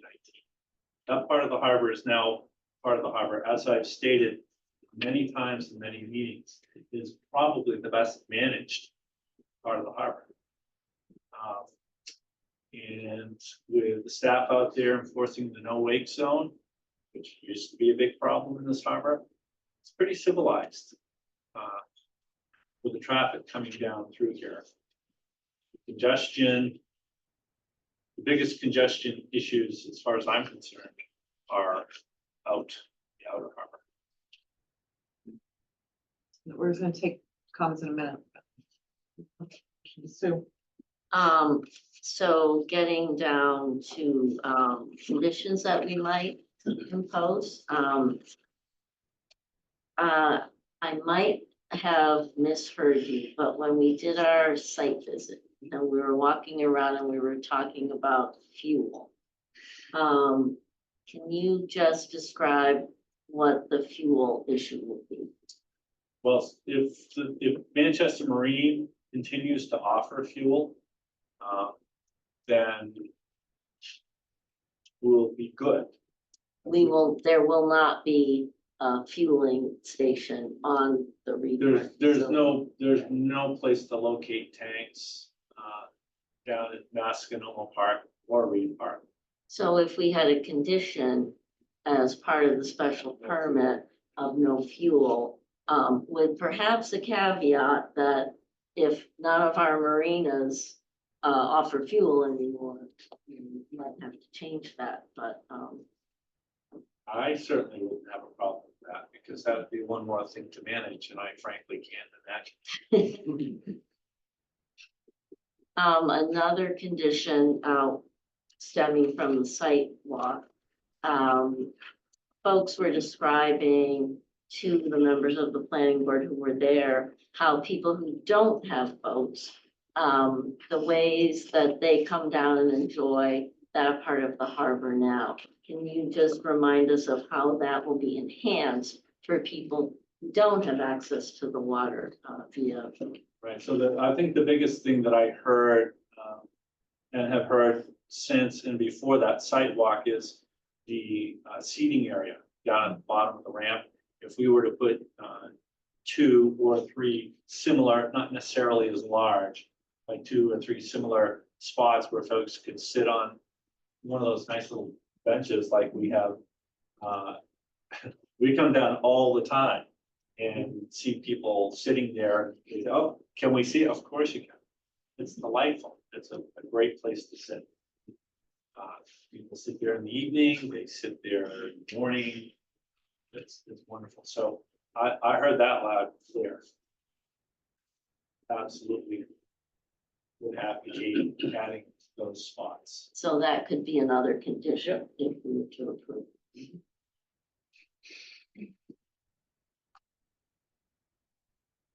I have a couple of comments. I think, to Chris's question.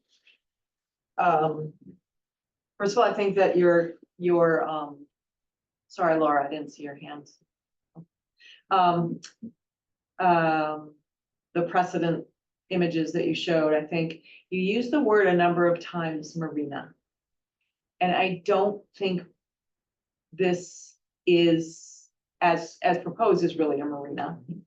But to think of it as a marina, I think does put it as a planning question that may not have been thoroughly vetted outside of the harbor committee as a, and it is, and I think we have a jurisdiction of reviews. We've spent countless hours talking to Cell Signaling about a view from a highway. And here this is a view from the first entrance that people make to Manchester if they come off the train, the passage to the beach. So I think we have jurisdiction over that, and I have no idea how to think about it. And I think, at the same time, it gives people some pedestrian access to the water who might not otherwise have water access.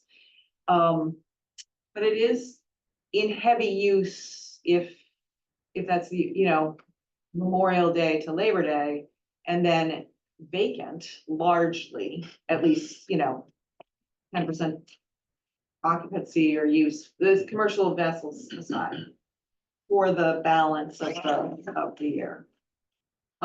So I was unaware that we were gonna have lights along here, which I think adds to a condition of marina-like. So I'm not in favor of having lights. That's a fairly lit space already. Most boats have lights. I'm not sure we need lights along a dock that make it look marina-like from the, more light pollution, along that area. You can have, utilities without having light bollards that are on all night long. So that, I do think the word marina creeping in is not, entirely, I think we're moving to marina from, tie-up space, and that's what concerns me. Also your precedent studies, if you look at them, they're very different. They're a tie-up for, boats that are spending the night, and they have a lot of turnaround room. They are not in a space that has the same level of congestion or lack of turning radius at low tide that we have in ours. I've been to every one of those harbors, and you can get in and out through the area just off those spaces. So I think that they're useful to see the piles, and I think I'm now convinced, thank you, that piles are the way that everybody is going with these docks. So I thank you. I think those pictures do show that. So the other thing, Could I address the marina question? yeah, sure. So marinas are evidently misspoke. A marina is in my estimation, because I've worked at marinas, are facilities where people come in, they tie up for a season. They come in and they have a slip that they pay, just like at Crockers, Manchester Marine. That's a marina. We are not a marina. We are a transient facility. And just by the federal grant that we accepted, that's what it must be. It cannot become a marina. We may not put in and rent a 1 foot season. We have lots of requests for it, but we absolutely positively cannot. So as far as becoming a marina, I understand it's not a marina. As far as the lighting goes, you can have power posts with water and electricity without lighting. Okay, thank you. And then I have one other comment, which is sort of what Mary alludes to what Mary was saying, and maybe the select board can help us understand this, which is the funding here is clearly in the category of funding that would be subject to the MBTA 3A zoning. If we, and so is the intent here, if we grant this permit and you get the chapter 91 and your permits are in place, that you do have to wait? Or is the intent that this would move ahead quickly in advance of a decision by the town on the 3A? How does the timing with the 3A zoning and the grants? So if I understand, the town has until December to decide whether or not it's going to comply with the zoning. I'm not going to apply for grant for the town of Manchester for the Fisherman's Facility Project this November, not knowing what's going to happen in December. That would be foolish on my part. And you know, these agencies, they frown upon you applying for a grant and then saying, oh, no, thank you. I would never do such a thing. So as far as that funding goes, that piece of funding, that's the one to pursue for that project. It wouldn't be pursued until the town made its decision one way or the other. Obviously, if it made it one way, we would apply. If it the other, we would not. And then my concern with that is that the 3A zoning question is complex and important to the town. And now if we're making a large project that may have also itself be not entirely unanimity about its merits, then we're putting a second issue on the MBTA zoning vote. You see what I'm saying? You know what I mean? Vote no for MBTA zoning because you don't want the docks. I think it's Yeah. complicating things. Is that crazy or am I nuts? I don't know. I just worry that unfortunately these two things are in conflict, of course, but okay, so in terms of timing, that's helpful. Any other questions or comments on the board? We're gonna take Laura, sorry. Yeah, thank you, Sarah. Two things. One is I have some concern with pushing this to town meeting in general, not the conflation with the 48, but rather just as kind of a precedent for a way to get business done when the town is trying to avail itself of grants, then to get its business done and sort of taking this out of the boards. So making a kind of exception for this project to take it through town meeting rather than through the boards and the jurisdiction that the boards are given gives me some hesitation because of that. I mean, there may be, grant funding windows that don't coincide with town meeting and those kinds of things. So that was just a consideration. And then the second one is if there are possible conditions that have been sent to Mark or that Mark has been keeping tabs on, could we go through those tonight and just sort of talk through their merits if we were to grant this application? Thank you. Yeah, why don't we do that? I have a list that I've been keeping. Okay. So, so the first one is, we just discussed, a fuel dock is not permitted if another fuel dock is operating in the harbor. Rafting of boats shall not be permitted. No boat washing shall be allowed. The town tree warden shall be present during trenching through Reed Park to minimize any damage to tree roots. Disturbed areas of tree park shall be restored after construction. Dock lighting shall be low-level dark sky compliant lighting.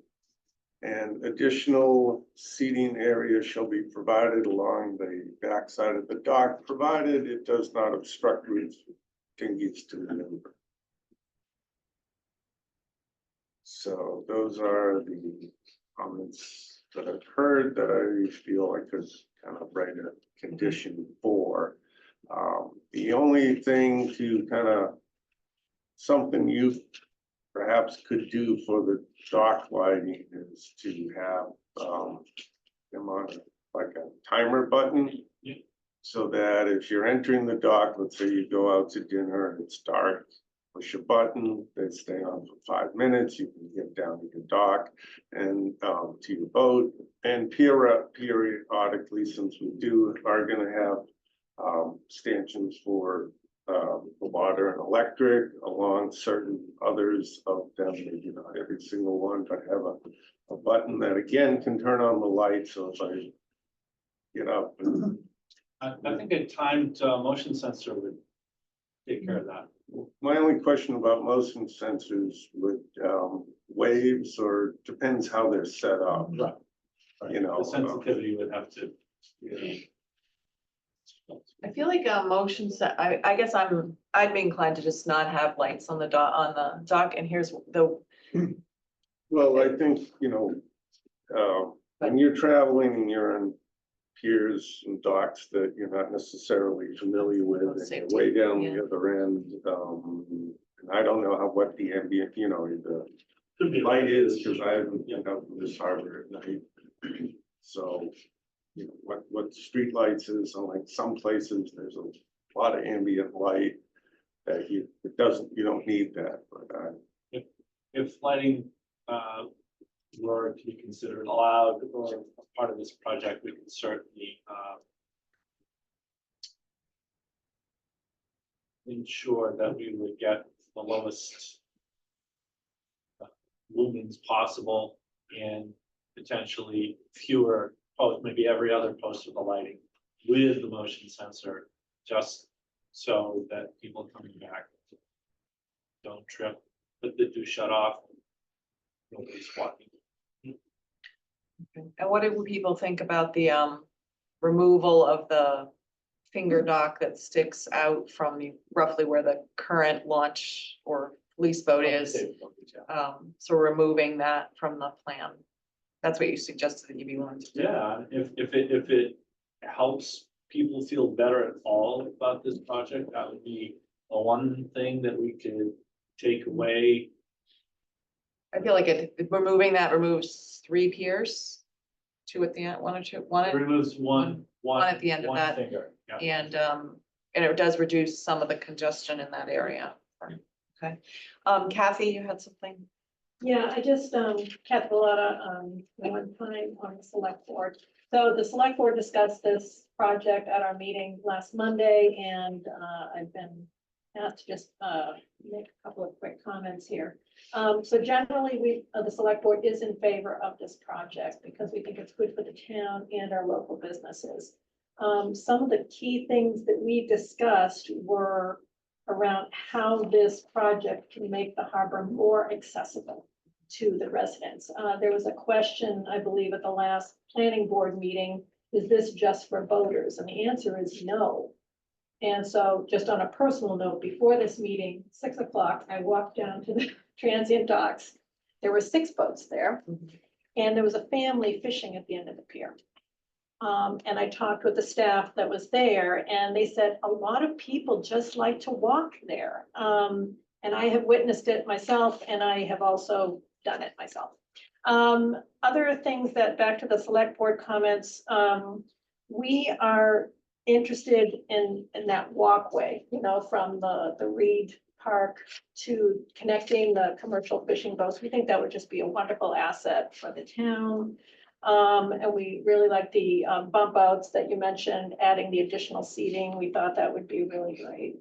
But most of all, we just believe that this project would really help our businesses. You know, we've all witnessed, you know, people coming from the docks, going to the restaurants, and anything we can do to help keep our restaurants and shops thriving, we believe is good. We did not talk about the financials. But I would just echo what Laura said. This town has a governance model. There are certain things we pay for through taxation. When that happens, it goes to town meeting. If there are the harbor we're trying to make as self-funding as possible, and other avenues of pursuit there, so. Okay, very helpful, thank you. Yeah, go ahead, Mary.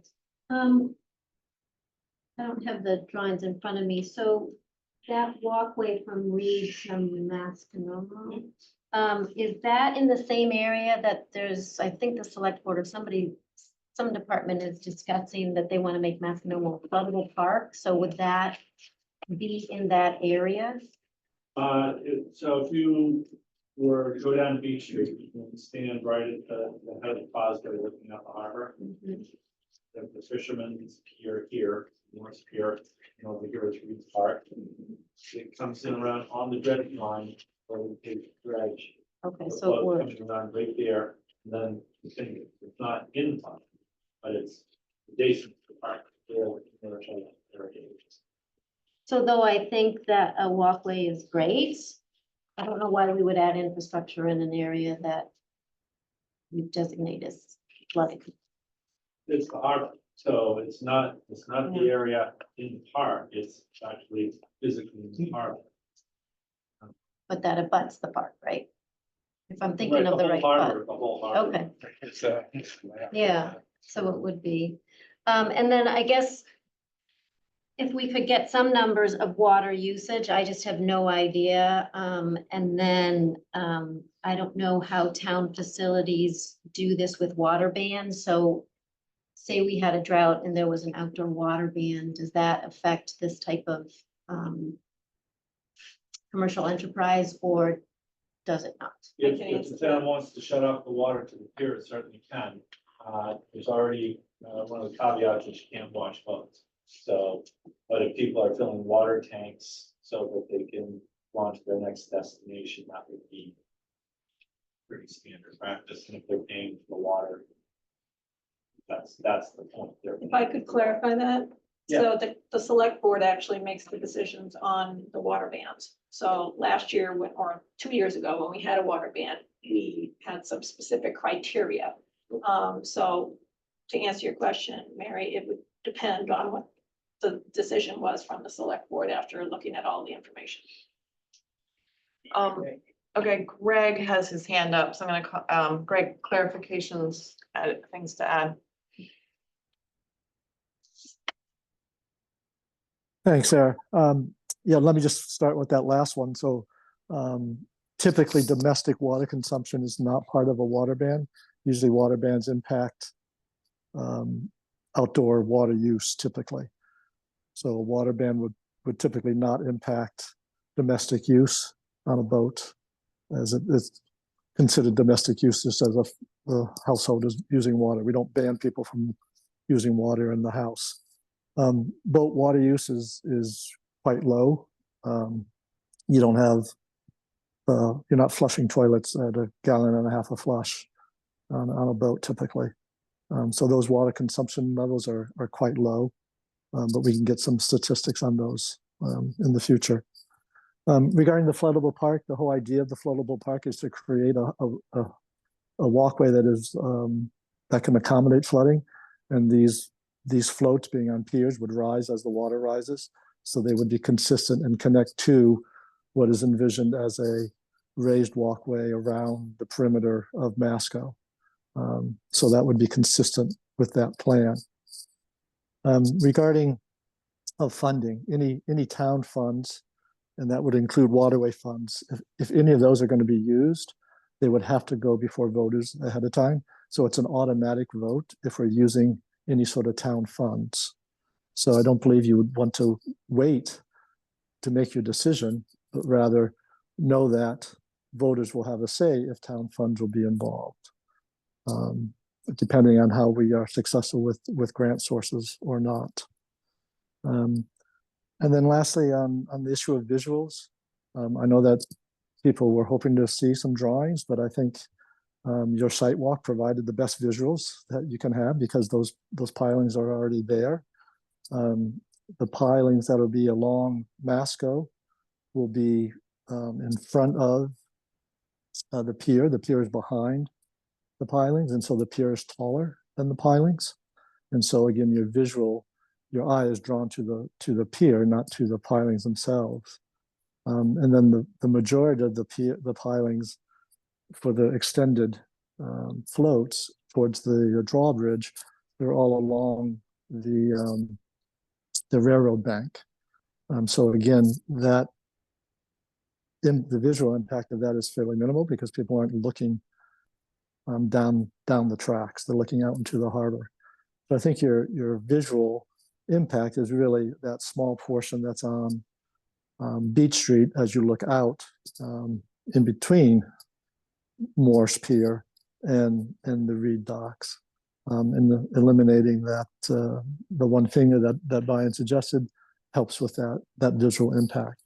So I think the visual impact is not as great as perhaps it might be first impressions when you just list the number of pilings, but when you put those pilings in the context of where they're located, that impact I think is lessened. And again, pretty easy to visualize just by taking a walk out there and seeing the pilings that are there today. So those are the comments I wanted to provide. Thank you. Thank you. So other comments from the board, questions right now? Yeah, you asked another question. I just wanted to make sure that answered. Okay. As far as the usage of the dock, vessels, I can tell you exactly. In the spreadsheet for that, right? Yeah, it's on the spreadsheet. And so over 1,400 vessels, we have like 12,068 day visitors, 129 visitors for one night, and 4 for 2 nights, 7 for 3 nights, and 2 for 4 nights. And then 3 for 5 nights. And so for a total of 1,433 vessels last year. I don't think I had, that wasn't a question of mine. Oh, I had- now we have the answer. I'm sorry. I had a guess my question. Dock usage. My overall question was just how many docks and how many pilings have been added in the past 10 years to, so I know we did a big expansion for Crockers and for Marina, so I was just trying to get an estimate of, how many we've added in the past 10 years. So, Tux Point, Parker's Boatyard, and now, Reed Park, and then the proposed 2 projects. I don't know how many pilots exactly. I know that we've had 1, 2, 3, 4 projects in the last 10 years. Where we have used, and then private entities have used pilings because it's the best method. Yeah, I was just trying to get it, how much have we expanded in the past? Okay, we'll take public comments. We have gotten a lot of, very, mostly, and I think entirely, positive letters. So I'm gonna ask people certainly, if you want to add something, please, if you want to speak, if you can add something, great. We, I think, have heard the sentiment from the Harbor Committee and others. So certainly, feel free to jump in and I'll call on you. First, I'll take a comment from Sandy. And I'm gonna limit him to 2 minutes, please.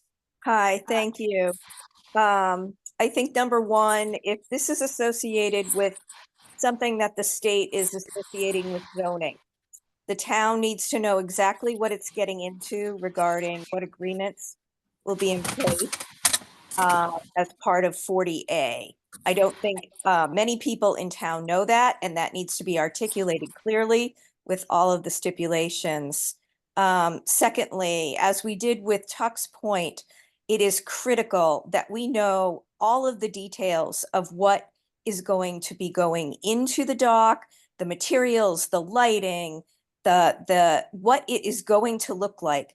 The harbor is our town. It is all of the citizens. It's not like you're approving something for like a private owned lot, and it's impacting everybody. I like the idea that to get rid of any pilings that are going to be seen from Beach or Masconomo. But I think that we do need to see that, and you need to have all of the details.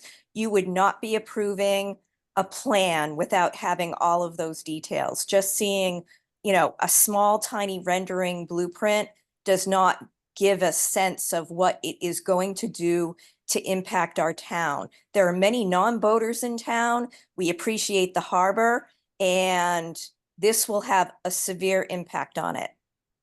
Thank you. Thank you. We do have a fairly comprehensive submission with the special permit that is available in our packet. Let's see, Paul Stone. Yes. Hi, I was at your walk the last time, and I just wanted to talk about the lighting question that you had. And I want you to realize that the way that these docks are going to be used is that we're not going to fill up all the docks, and we'll probably start using the docks at the bottom of Reed Park first. And then as more boats come in, we're going to fill up the end of the dock because we don't want the kids running up and down the dock anyway. So as far as the lighting goes, the lighting is a safety issue. And what if we were able to just shut off some of the lights when we're not using that part of the dock? Good suggestion. Great, thank you. That's a good suggestion. Kurt, I'll take a comment from Kurt. Hey, Kurt Spitaka, 7 Bennett Street. I just want to say I'm in full favor of this. I think it enables greater public access to the harbor. It's obviously good for commerce. Everybody said that. I think it adds vibrancy to the harbor, more people coming around. And if a majority of it's funded by grants, it seems to me like almost a no-brainer. I understand there might be aesthetic things with lighting and everything that, we need to be careful with that. But overall, I think it's a great thing for the harbor. Great, thank you, Kurt. Sarah Pierce. Hi, Sarah Pierce, 9 Front Street. Thank you very much. Yeah, I wanted to just make a comment about Laura Tenney's comment about just doing business and some things just need to get done. Well, this is a huge impact on the town, changing the harbor views, adding lighting. So I'm going to reiterate my concerns with that. Also, I think anytime that taxpayers are asked to do any sort of a match, it would be reasonable to put it before a town vote. We don't know what kind of funding or grants we'd be getting from the MBTA. It hasn't been voted on yet, and to make such an elaborate change to the harbor, I think it would be really irresponsible to do that without a visual rendering. So basically, those are my comments and concerns, and I really hope that the board would put together something or find the funds to do a visual rendering. It's incredibly important to residents all throughout Manchester. Thank you. Thank you, Sarah.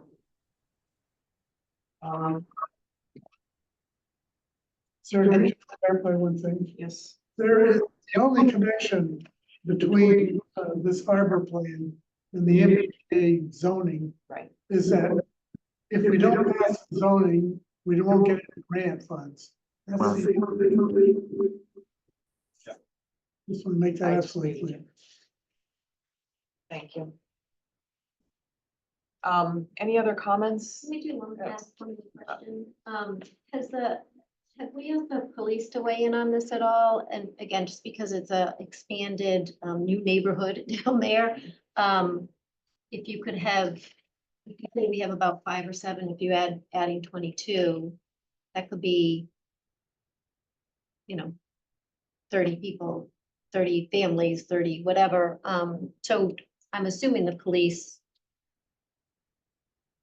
monitor the harbor, correct?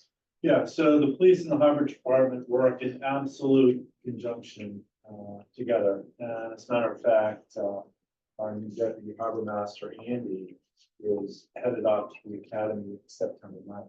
He gets out middle of next winter. He will be a police officer himself, a full police officer on the harbor staff. There's no, it's a perfect dovetail between the harbor and the police department. We worked very closely yesterday during the festivities at Sand Dollar Cove, before, during, and after. There's absolutely no issue about security with the police department and that part of the town of Manchester.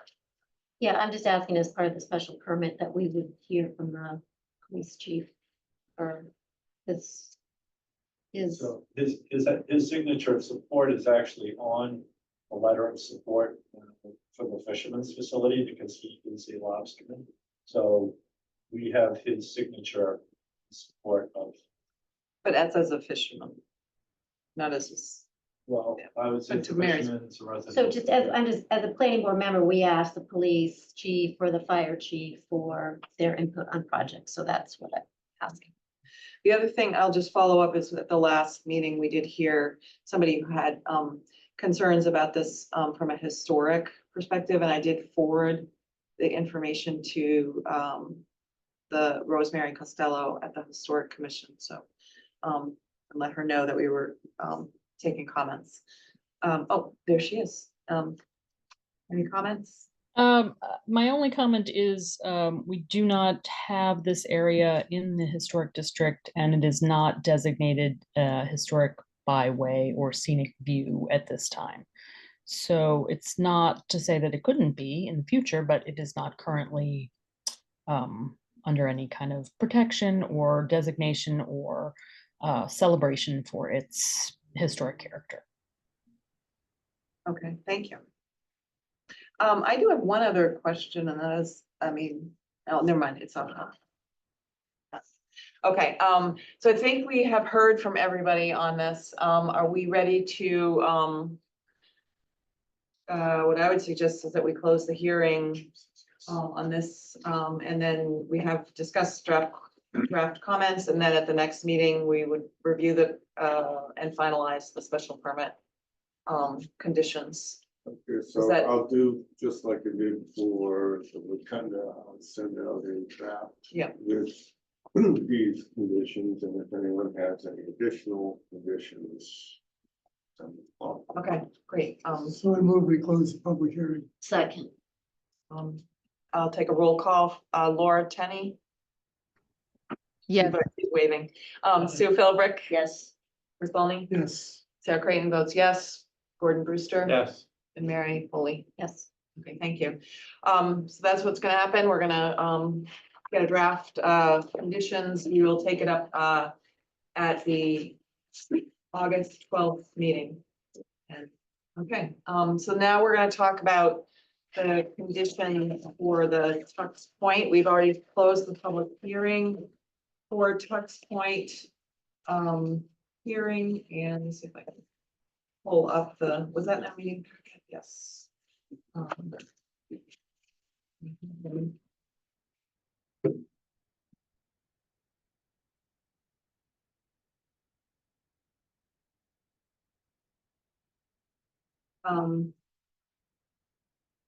I think the, well, Mark, you wanna, just walk us through, so you want me to pull this up?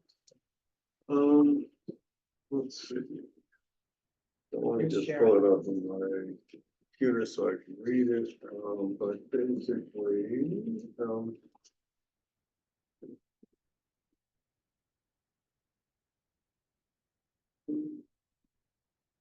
that's what, here we go, so, It's kind of hard to read, but. yeah, so, so basically you want me to go to the conditions? Yeah. Well, we, so I have, 5 conditions. The first one is, any damaged or missing railings and trim at the rotunda shall be replaced with historically accurate replacements. The wooden, number 2, the wooden section of railings at the top of the ramp to the dock shall be replaced with historic millwork. That had been replaced with 2x4s and stuff.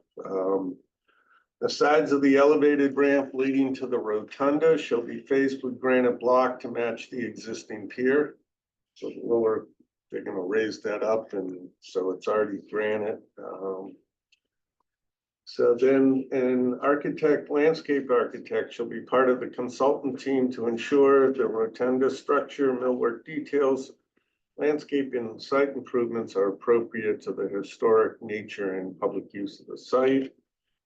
And then I modified this 5th one just a little bit from what I sent out. I said a 90% plan set shall be submitted to the planning department for review to ensure compliance with this approval prior to the project going out to bid.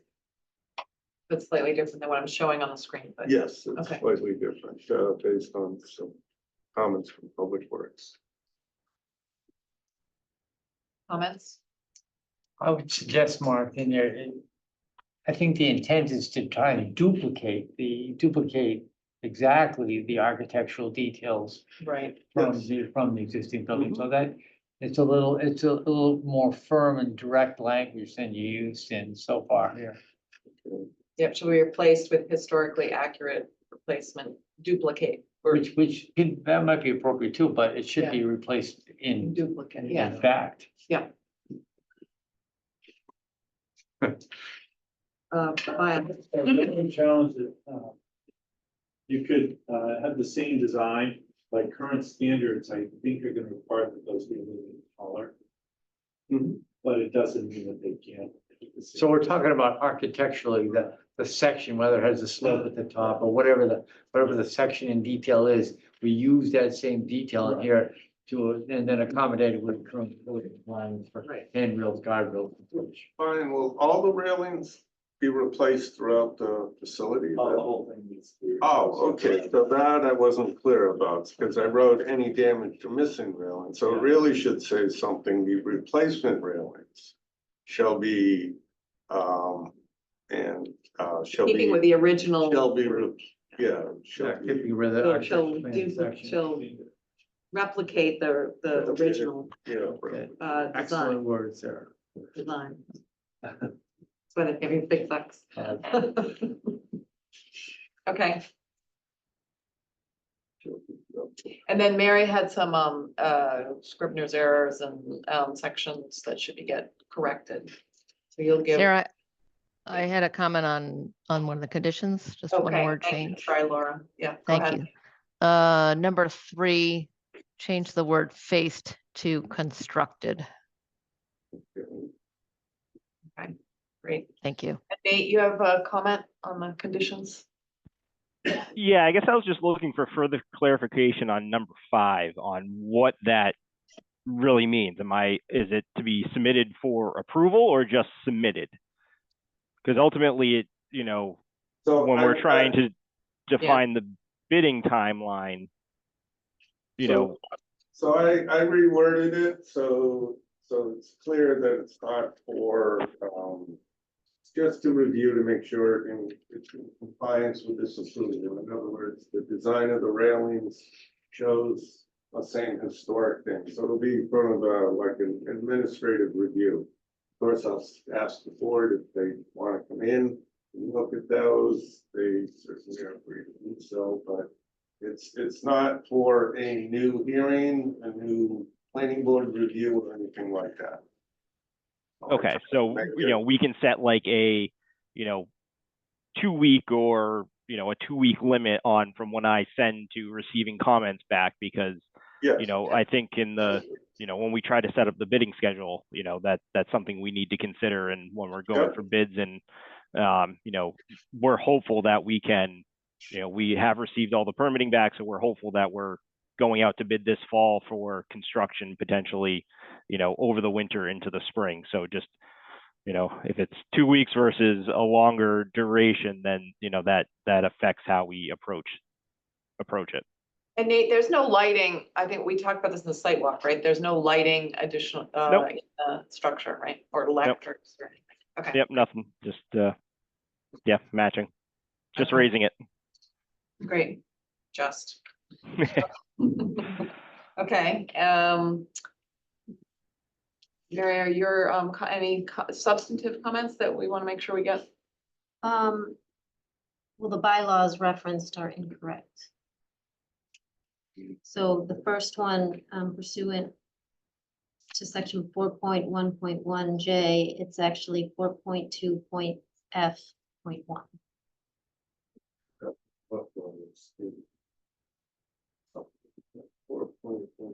What did you say, 4.2? 4.2.F.1, so that's the use table. So we're referencing the use table, correct? That's where we have Okay, I the, can check that. so the use table is where we have the chapter 91 stuff. Mhm. And then on the last page, for the appeals, it says to reference 6.7.8.2. We don't even have a bylaw like that, so it must be in section 12. It's in section 12. Oh, And then there's just some typos. Do you want those now or? no, you can send me. And just out of, you think I would know this by now, but is Tux Point considered the harbor? Well, Tux Point is certainly over the harbor, the rotunda and walkway. But the facility is under parking bracket. I just, because it says in here, public access to Manchester Harbor, and I always think of the harbor as Well, the Greenwater. harbor Part of the does. harbor. Yeah, the harbor does all, yeah. Definitely that. Harbor know that.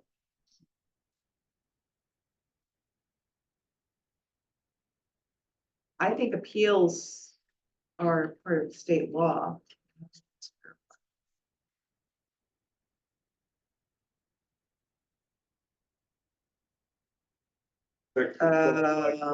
Failure. Yeah, like reference, Maybe 12.6. usually.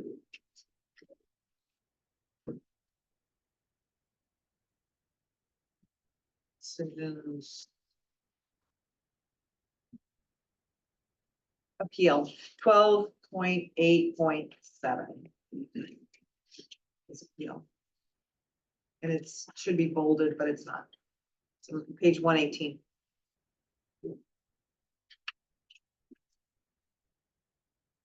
The very end. Yes. Okay. Yep. Are we ready to take a vote on this? Or do we want to wait for a final version next time? Is it important for you, Nate, to get this done tonight? I don't think so. I mean, we're moving forward, with our current design. And like I said, we're trying to go out to bid this fall. So. Okay. All right, then I'm gonna suggest is that we take a vote on this draft with the reserving the right to, with the final draft next, presented in our packet next time to, does that make you nervous?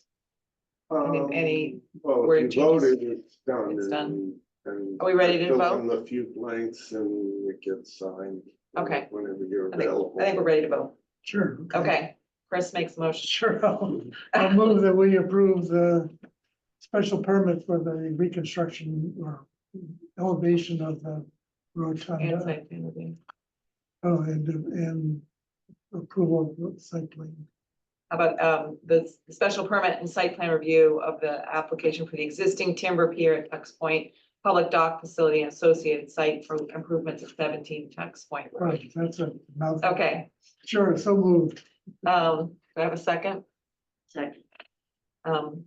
Any more discussion? All in, I guess we'll take a roll call vote. Laura Tenney, Yes. Sue Philbrook, Yes. Chris Olney, Yes. Sarah Creighton votes yes. Yes. Mary? Yes. So it's a unanimous vote. Thank you. Great. We will, you're welcome to stay for the rest of our meeting. Thank you all. George, be fascinating. Hope you get home. Take a picture, fine. Thanks.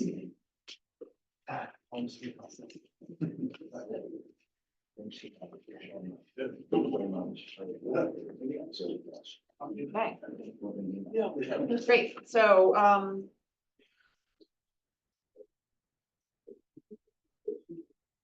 Kathy and, Jeff and you guys just here for, you have some other, Well, there was an agenda item, discuss funding for MBTA studies Our or next density for change and impact analysis. So that is gonna be discussed and that's what I was planning to stay for. okay.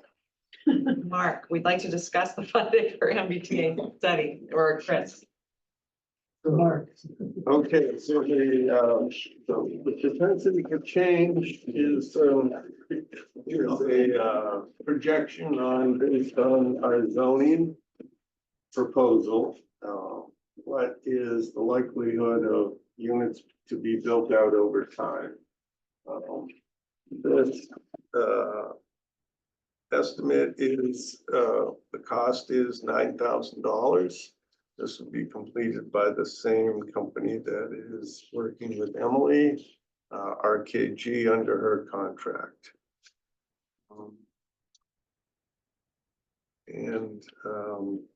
So that is the propensity for change.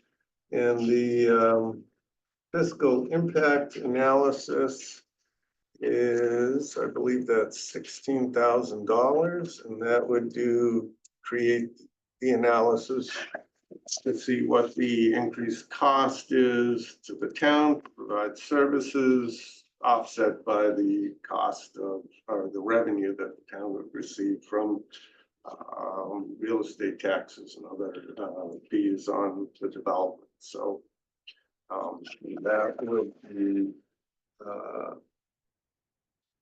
$16,000 for the impact study. Sarah, may I ask a question? Of course. So the idea of propensity for change, it took me a little while to figure out what that meant, but is someone now going to analyze what the bylaw changes would mean to the town in terms of development of the properties in those two various areas? Exactly. So if we were, Wow. if we were, let's say, we had a lot of undeveloped land that we were zoning, and that's was the area for our high density zone. There would be a higher propensity for that to be developed because landowners could just sell it off to developers as well, it'd be easy, but the second study, the impact study, would have a likelihood of a greater impact to the town because it might be built in big chunks. Yeah. It might get 100 units and then 150 and then another 100, right? Until you got to whatever number. So we need 558, I believe.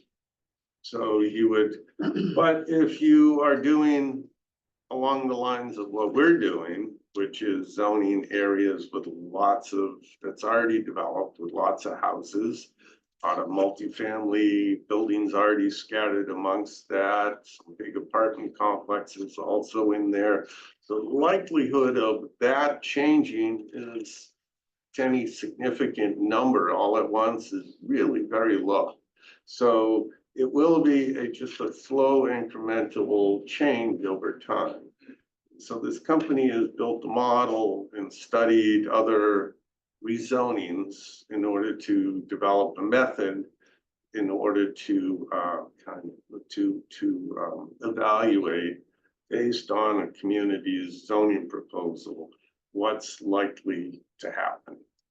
Well, it'd be, forgive me for asking, but remember when you and I sat for a couple hours, we did actually some drawings of what it would mean for X plot of land with their property, whether you know, is that what they would do? They would do that evaluation over time, the likelihood this would happen? Yeah, they don't sit there with each property and sketch out what happens like we did.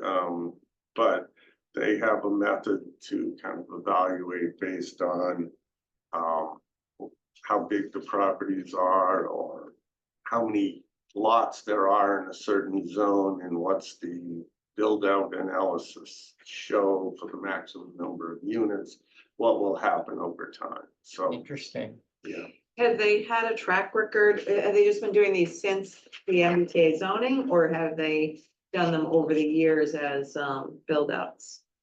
That I can't answer that question. I don't know the history. Who can answer it? I can fill in a little bit. So I first heard about the propensity for change model when I went to a day-long training out in Worcester. And the person from RKG who supervises these studies gave a presentation. And I thought it would be helpful because I'm not good with all of the terminology and the methodology, but if you look at an example, which you can actually on Needham's town website, they pay for every study you could possibly have. Like they have a lot more money than we do. They have 32,000 people. So I printed out their propensity for change model. And what I found is interesting was that for the section of their proposed zoning, which, I mean, it's not the same as ours, but the section of their zoning that includes properties that are already existing.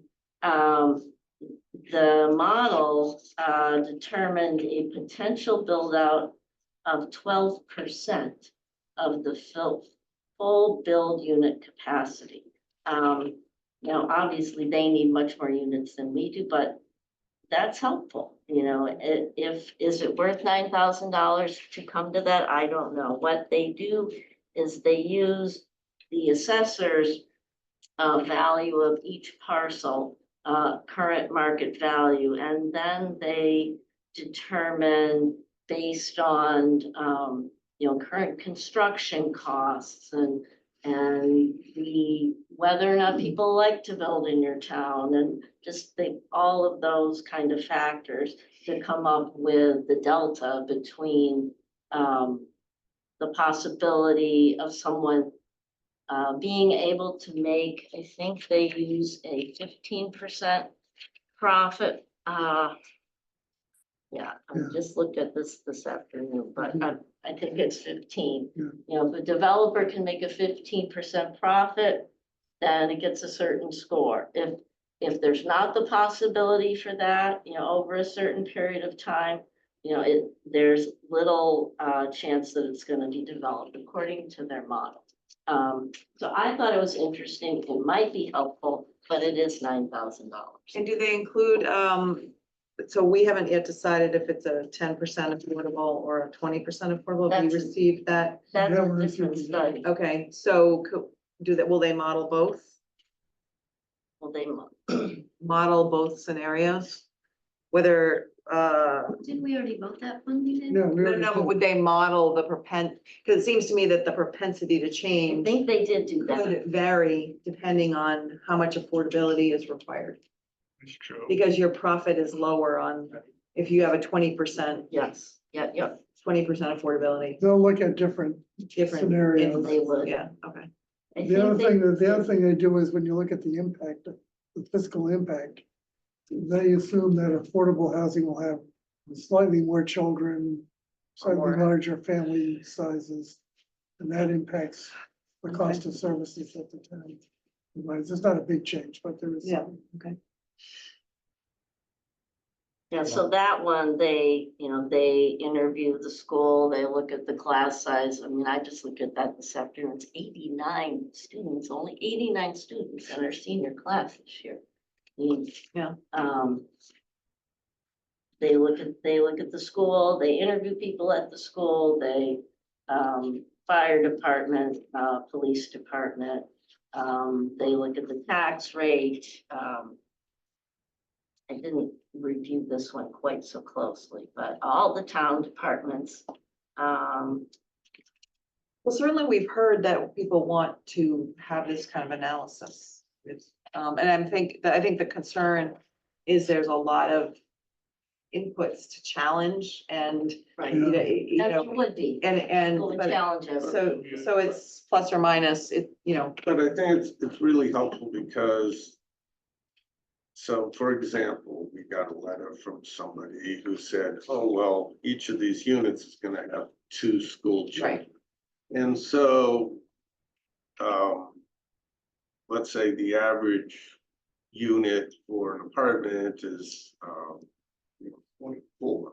You're gonna now have a study that says, based on, apartment development in the Northeast, it's 0.4 children per unit. So maybe it's reality, it becomes 0.5 or 0.3 or 0.3, because we're an affluent community and people are gonna buy units or rent units for a lot of money, so you get a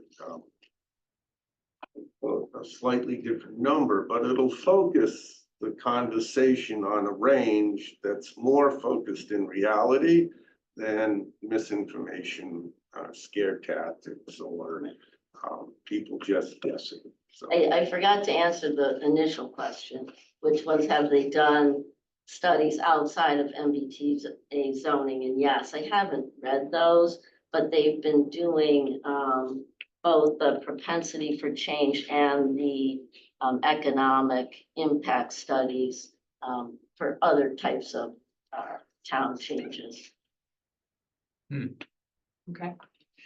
And where would the funding come from? We have a fund with $25,000 in it. We'll also be trying to see if we can't get funding from Mass Housing Partnership. They fund project 3A's 3A studies. 3A studies. I don't know whether these two studies kind of fall under that, but we're trying to fund it. Summertime, it's hard to get. So, Okay. So is that 20, I'm sorry, is that 25,000 planning board, or is that the budget we have with Tiffany? it's planning board. Oh, okay. I mean, if there's extra funding in that budget, we'll make that available as necessary, but we need to ensure that we're not done with Emily's services at this point. Obviously wait to hear back from the EOHLC on the review, so there'll be more work to do. Also, I'm gonna meet with her to try and go through our proposal to try and edit it to get rid of some of the redundancies with other sections of the zoning bylaw. And we'll have some more modeling to do, perhaps. So we need to keep, So we need to have some, we need to, yeah, I can't just spend that You out can't spend the on whole this. thing, right. That's correct. So we should be voting to take it out of the planning board line item, and if I can use other funding, that would be ideal. okay, so I'm sorry, is there other funding for the 3A? Is there any other budget for that, or is it still all planning board? Yeah, it's, So, yeah, I don't believe there's any extra special line item for, or there was, and there's not an unspent line in your existing grant for the work that Emily did. So this would leave us $1,000 to do all that other work that is kind of essential work, unless we can get a grant. well, there's still money in the budget carried over. But there was 6,000. What? Wasn't there 6,000 carried No, over? there's more. Okay, There's more funds carried over in the budget that's paying Emily. okay. To continue to pay for her services. I think there was 50,000 set aside for that in a grant, and so we will continue to be able to continue to pay Okay, that was my Emily question. through town meeting. So Mark, you're saying that there is $25,000 available Mhm. to pay for the studies Yes, In our, without jeopardizing. within our in the budget. planning board Yes. budget. But that leaves us $1,000, essentially nothing if we have other work to do, but it seems to me that this is our, This is kind of Big, what's in yeah. front of you that's important to move forward, so. okay. So I have a question and a comment. When can we anticipate the 20% affordable housing analysis? I know when it first was brought up, she said it would take like a week or two, and it's been a long time. Yeah, I did not get an answer for that question. I would say hopefully we'll get that prior, obviously, we need to get it prior to the EOHLC's comments back on our proposal, so we'll know what to finalize. So hopefully it'll be before the end of August or mid-August even, so. Yeah, because even in the application, it says that if if EOHLC is reviewing it without that study, it could change. Their review could change, so Sure. kind of opening ourselves. And then my comment is I would recommend, I think we need these studies. I think we should try to get an independent firm to do it. I think if we're looking to RKG, who is kind of a state sanctioned consultant, it just becomes one big incestuous loop of data. So I think if we can get somebody that's not already linked to the MBTA 40A, I think that would benefit the town and would put more people at ease that we're getting accurate data. Do you have any company in mind, an alternative? No, and I'm sure there's a lot. I mean, these things happen all the time, for financial analysis, so there's no way RKG is the only game in town. No, they're not the only game, but they've been around for years. They represent everyone from both sides of the street, you know, the developer end, when they propose large projects to, you know, represent communities who are I mean, analyzing. MAPC probably does these studies as well for the money.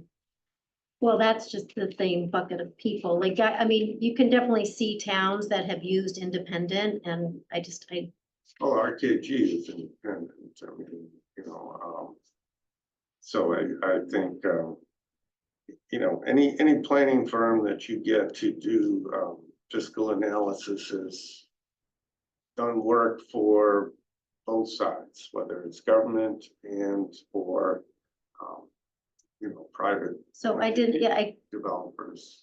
it was my comment, it wasn't to be attacked back by Yeah, three yeah. people, how wrong I am, it was my comment. No, I understand your comment, but I mean, I think RKG is as reputable as any other firm, and right now, otherwise we, they're under contract under Emily's contract, so as opposed to. So this is RKG, this is not Emily's firm. Well, it's It's It's a joint venture. a joint. It's a joint, okay, venture but so it contract, is so I a don't- little bit more, it is a bit further than Emily. Mhm. Yeah. Is there I'm sorry to interrupt you, is there is there some sort of cost benefit? You know, reduced cost because they have an affiliation, do you think?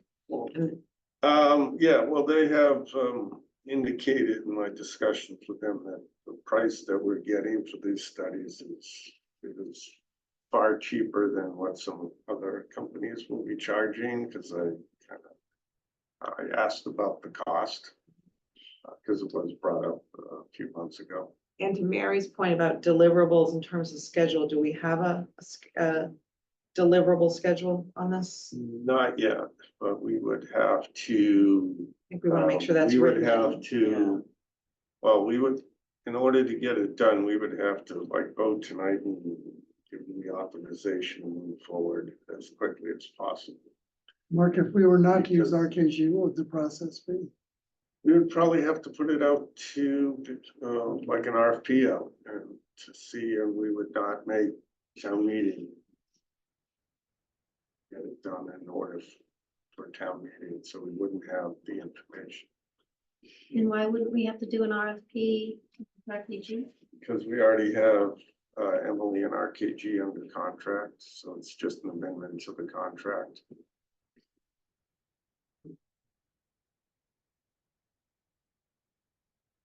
Do either of you have input on this? I previously stated at a select board meeting that, I had sent a note to Chris and Mark requesting that we move forward with some type of impact analysis. Even getting started, you know, aside from a consultant, we have information from various town sources already. And even if we started by compiling all of what we have in one document, I think it would help answer at least some of the questions that the residents have. That's a low cost way to get started while you make your decision about the broader impact. Well, I'll take a motion to approve I'll take the two studies, the impact and the economic feasibility analysis for 15,000 and the propensity to change model for 9,000 from Innis Associates with the work and RKG. No, it's Oh, one correction. It's 16,000 for the fiscal impact analysis. And 9,000 will be.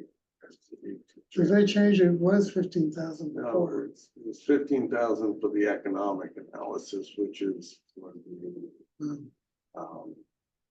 which is for the affordability. Okay. oh, okay, I guess I'm not looking at the right thing, so. Well, I guess hearing that, we should finish the motion part before we. No, well, discuss. let's make sure we get the right motion, so, No, no, but clarify. my comment was, I'm a little worried if we don't have a timetable. Yeah. that will be useful to us. Well, maybe we'd make our motion to approve these subject to their ability to complete the studies by whatever date, a set date, whatever that date is, but tonight, So I believe they said the fiscal impact is gonna be kind of by the end of October. So it won't be fast. They are buried with projects, so. So it'll be the end of October for the fiscal. They can hopefully get the propensity to change done sooner. But they didn't give me a. end of October seems That doesn't, yeah, like it doesn't help I'm us. not comfortable with that. The propensity to change, do we know when they have that No. done? So perhaps we can reach out to some other firms that might have capacity that aren't doing all state analysis. As a suggestion, and I just, it's baffling to me that, so how much are we paying Emily, 50,000? And then we're tacking on another 40,000 to do the real financial piece of it, and that's a lot. So now this is almost $100,000 endeavor to get some data right before we're gonna vote.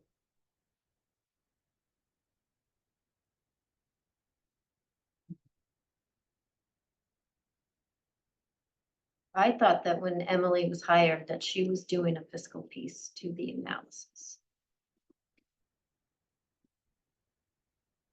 Well, I don't think that was, I don't have her scope right here, but that wasn't in her think it was initial in there. scope. But I do think that we need to have the data before we, I mean, timing, if they can't get it to us before we go Right. to a vote, then that's not really very helpful. Well, and it's not even go for a vote, I mean. We're getting the we did a good information out, month right. Before. Right, So that people can have the understand it chance, yeah. and question the assumptions and all of that. So,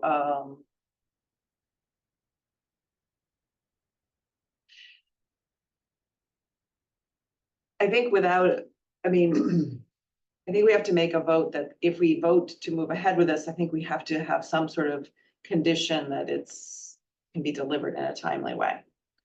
Otherwise it's. What is that timeframe, Sarah? Yeah, When do you need it? When do you need what you need? September 15th. That'd be great if we could have by September 15th. September 15th. Mark, there's your charge. I should do it myself. In your spare time? That's right. I mean, I don't know, that was a question, September. End of October. No, 1st of October. Well, one thing we can do is Kathy's suggestion, which is just to take what we have and compile it into a single document. and that, you know, that, and we could put in a little of our own time, more time. To, you know, we can go talk to the school, we can talk to, I mean, we could do some of the pieces of this, second study, the fiscal impact analysis. Yeah, we have the memo from the DPW about water and sewer. We can certainly talk to the school.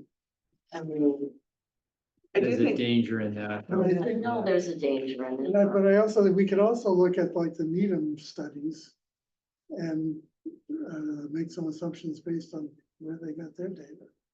I don't know, because their districts are different from ours. I mean, they would, but we could. yeah, I think I mean, we it's would better just, than nothing. then, well, absolutely, but, I guess the question for you, Mark, is do we need to vote it tonight, or is there a way to get to get dates from her and,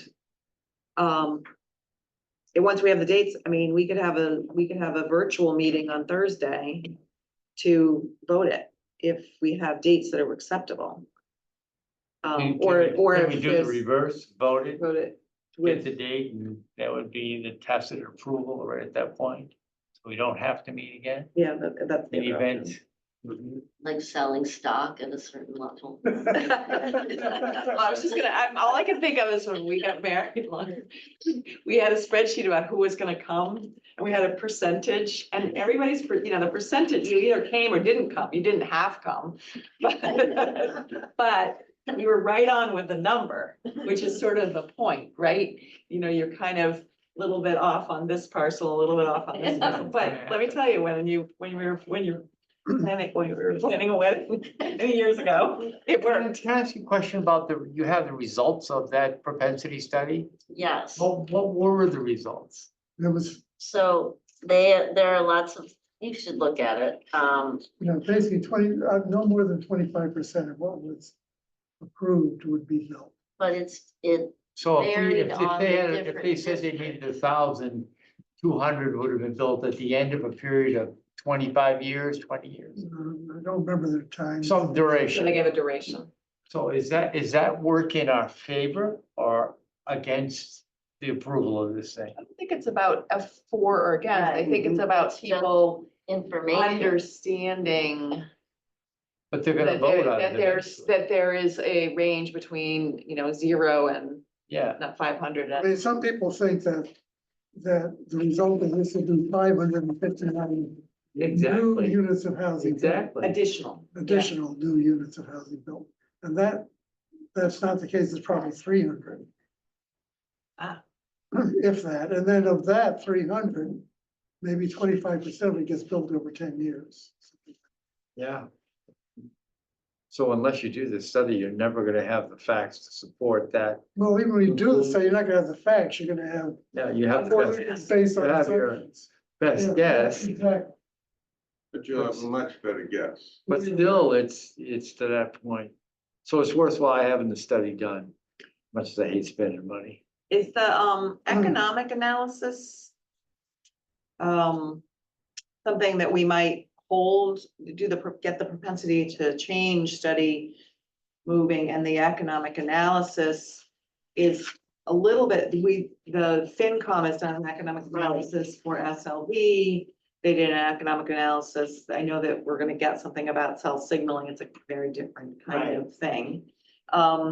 Where, they've, with SLB, they thought about how many kids were gonna be in the school and how much cost that was gonna be and how many, those kinds of things. So you make a point, a very good point, which is the propensity will tell us roughly how many new additional units to expect. Right, And then from that, we can probably Yeah. come up with our own. Extrapolate from that. at least we could come up with something. Yeah. Yeah, I kind of, I do feel like we could come up with a decent economic impact, I mean, I feel like we could maybe do some analysis Yeah. with MAPC that says what in a town like, or, we have existing homes with existing numbers where we know how many students are in a household, but, Kathy. Kathy Bellata, 21 Pine. Just to piggyback on what you said, Sarah. If we ask FinCom for their financial advice, you do the propensity for change, you Yeah. get some real numbers there to base the assumptions on. FinCom already has, like you said, done the analysis, and they are likely to include those other things they already did, so you'll have a real integrated feedback to give to the town. And I Right. think that's what the town is We can asking. actually ask them to start working on it now, Exactly. because Yes. because the inputs, We have a lot of stuff Yeah. already. Yeah. It's just about getting it Yeah. together so the residents don't have to look in 10 different places. right, but I think the propensity to change is really the That's really important piece. So I'll tell you what, I'd like to make a motion that we move ahead with the propensity to change study at a cost of $9,000. Conditioned on it being presented to us by September 15th. I'll second that. Okay, any other discussion? And this is for Ennis Associates and RK. This is our RKG. Okay. I think the fiscal impact analysis is highly important for residents to understand if there's a financial impact, if there's a tax rate increase impact, if there's, things can be patchwork together, but I think it needs to be, in my opinion, professionally done. So, why don't you find out who else we might ask? Or why don't we all think about that? I mean, I can ask MAPC To and do what? Just to to do the economic I'll do analysis. the economic. Well, and again, my point would be to get away from the MAPCs and the. Well, I was simply saying as one data point, MAPC is a cost-effective data point, and they do a lot of these studies. I'm not always a fan either, but it is another alternative. And perhaps we might find other alternatives. Other alternative firms. Okay, so we have a motion to move ahead with a propensity to change the deadline of September 15th. Maybe, can I offer a friendly amendment that we have a strong working draft by September 15th with a final draft by October 1st? Sure. Perfect. Because having a working draft gives us an opportunity to review it and to make change, and to understand what they're. I'll accept the amendment. Okay. Great. Do we know when town meeting is gonna be? No. Okay, any other discussion? All in favor? Yes. Yes. Okay, opposed? Great, 6-0, thank you. Thank you, Mark, for that. Okay, thank you for coming. Thank you. Good. I have one thing, Sarah, Yeah. before you move on. Is this the kind of rendering we want to see? Yeah, that's what I wanted to see. Is it as simple as this? Yeah. That's a brain. Can I do Can you something? do it? No, I can't. When I left the business, we used to do stuff, Yeah. proposals that would look like you were living in the building. But you want me to call Nate tomorrow and talk to Foth as to what, this is a really simple rendering. This is not magic. And we just want that view with the wharfs in there. Yeah. Maybe boats too, but can I Sure, get this on my yeah, own? sure. All right. There may be a cost associated with it. I'll find out Yeah, I what it think is. we're kind of, sounds like we're kind of moving ahead toward, that no longer being, it sounds to me like we are moving ahead toward, We don't need this? what do people think at this point? I don't think you need it. It's me. I think residents would like to see it, but. Yeah, I agree with that too. Well, the thing is, we can't really use planning board funds for something No. that you're reviewing. So I mean, it would Right. kind of be inappropriate to do so. If they had talked about doing, well, what if we took a photograph and then we, That's all this is. and yeah, Right. and we kind of, they could do that inexpensively, but they Wow. didn't bring that Yeah. forth, so so maybe we can, between the two of us, we I'm can. just gonna jump on it we can- first thing in the yeah, morning, Mark. okay. Before you're here, I'll already be there. Yeah, we can push them have a conversation. I think to it would- perhaps, even if it's a rough visual, I think it'll help. Yeah, just a Yeah. simple image. I think, yeah, okay, great, thank you. Okay, discussion liaison committees, I'll start, the Harbor Management Committee is still struggling to reassemble. I did try to get our consultant, Urban Harbors Institute to come. We're trying to get them to come to a sunny Saturday, mid to high tide Sand Dollar Cove event. And Sunday. Reggae music. Sunday would have been, I tried to get her to come on Saturday or Sunday. I'm hoping that there are pictures. I tried to get, there were 200 boats in Sand Dollar Cove on Sunday, but it was, Wonder why. what? I said, no wonder Yeah, why I don't don't go start. there, I go the other way. But it was quite, anyway, so we're trying to get, the problem is, she's gonna come out of Boston and, you really have to kind of see it to believe it. Yeah.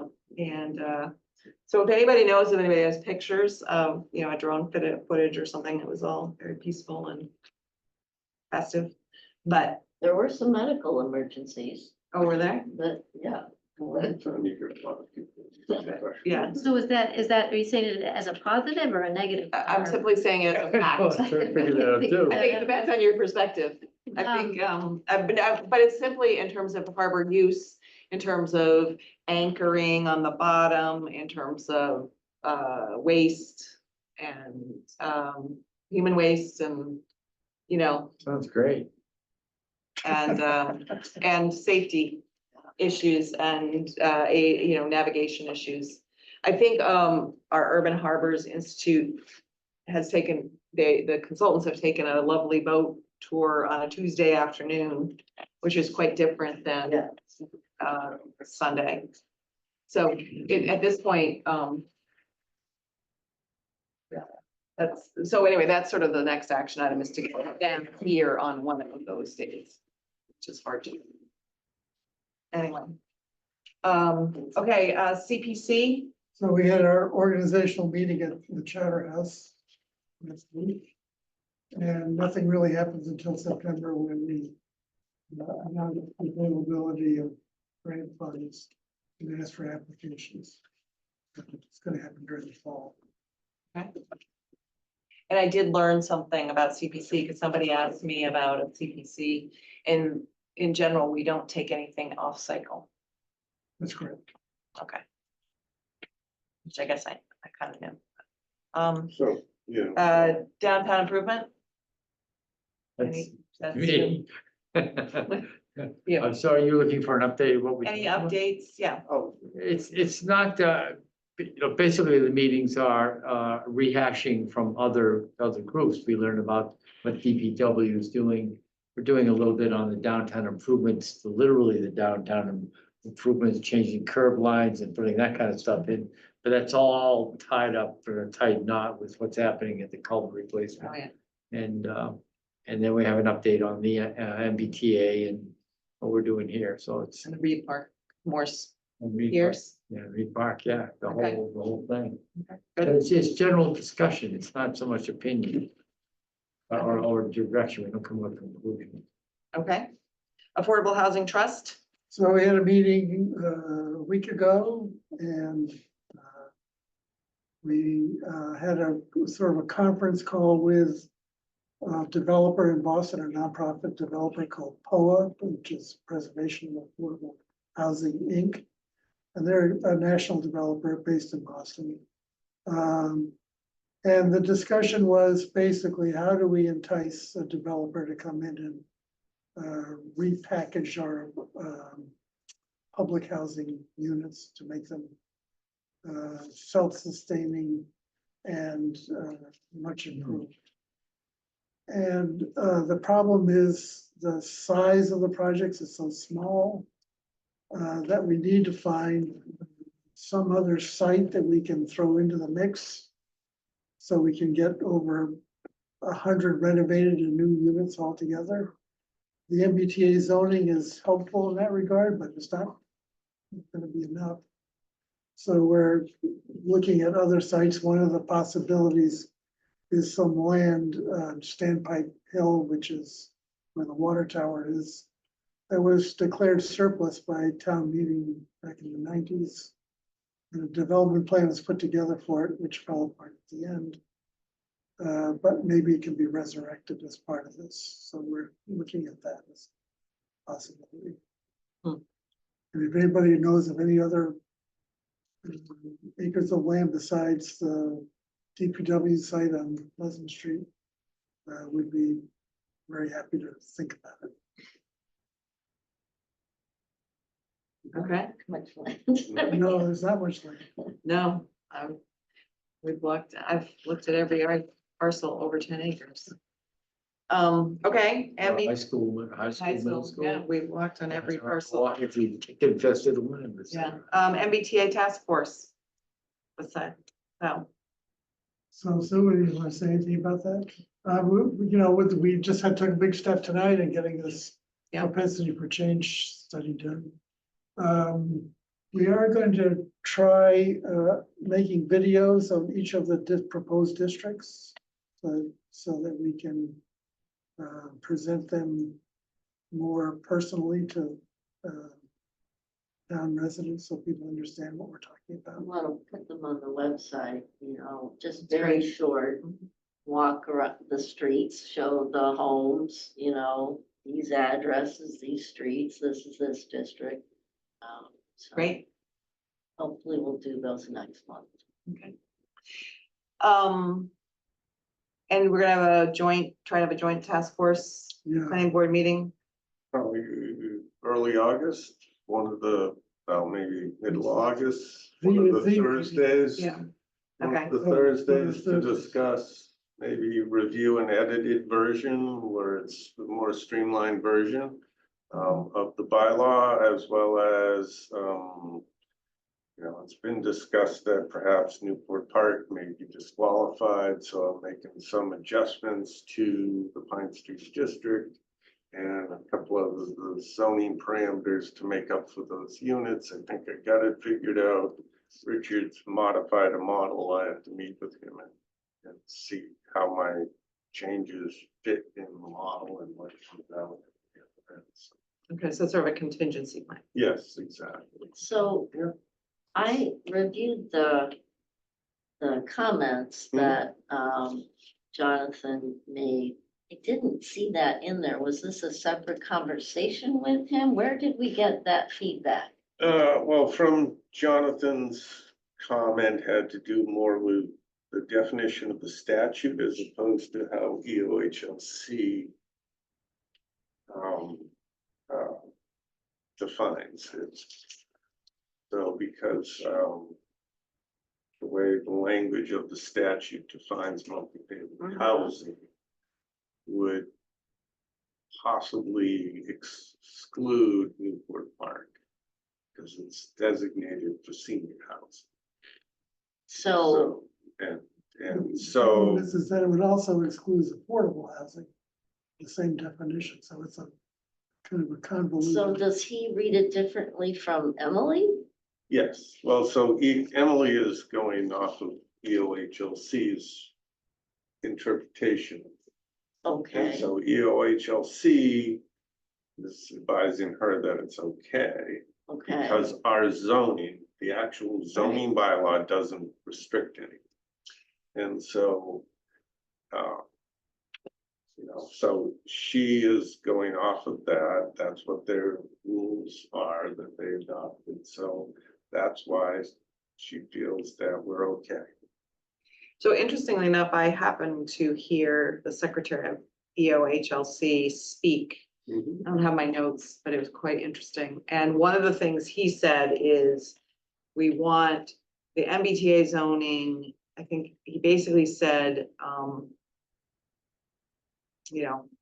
MBTA zoning, housing for families and then the next breath, he said seniors. We need affordable housing and we need housing for seniors. Seniors are our most growing needy population. And he said them all in the same sentence. So if you were listening to him, you would draw the conclusion that his opinion in a casual, it was like a fireside chat kind of format. Not with his lawyers present, you would conclude that all these objectives are important, which I think we can all agree, and that the MBTA zoning can meet all of those objectives, So this is a difference of opinion between the AG and. or maybe. No, It's not the it doesn't AG. sound like the AG, because the AG is only gonna review it as it, applies to the state law, not the 3A law, other state laws, the state constitution, blah, blah, blah, blah. So it's not like they have a different interpretation of the law from EOHLC. I think it's just Jonathan being super literal. I mean, I haven't worked with him very much yet. But so it may be just his, different lawyers interpret. Yeah. You can get 3 lawyers in the same firm and they'll all give you a slightly different opinion, so. Okay. So, yeah, and I think it's all talking about the same thing, but Mark, I was surprised at the email saying that under the MBTA zoning, you can age restrict, which the law clearly says you can't age restrict. So if you can age restrict, what else can you do after you've passed the zoning? Do you know of others? We can't, as our zoning can't be restricted. Correct, and the law says that it has to be suitable for families with no age restrictions. The zone. So if you're saying the developer come in and say, I want to develop under the MBTA overlay zoning, which says it can't be age restricted, but then they could age restrict. Yes. I just don't understand that. So the law says that zoning cannot require it. Zoning doesn't say that. Therefore, no one can require it. Just our zoning can.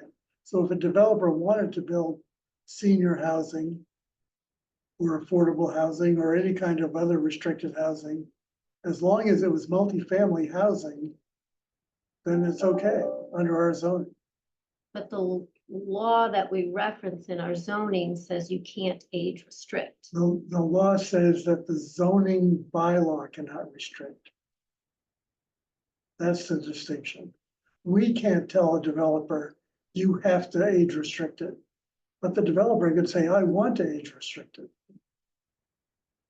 I think the only danger then, So that, my other question with that, so then it also could be 1 bedrooms, right? Sure. Okay, so.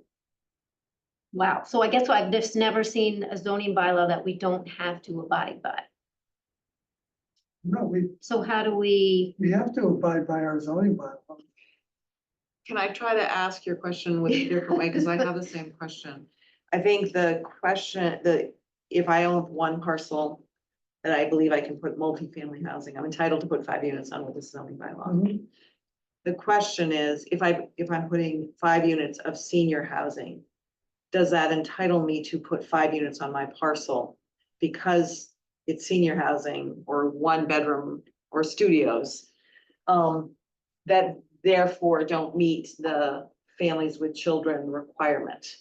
So am I allowed to put the 5 units on if they're all studios? You're not building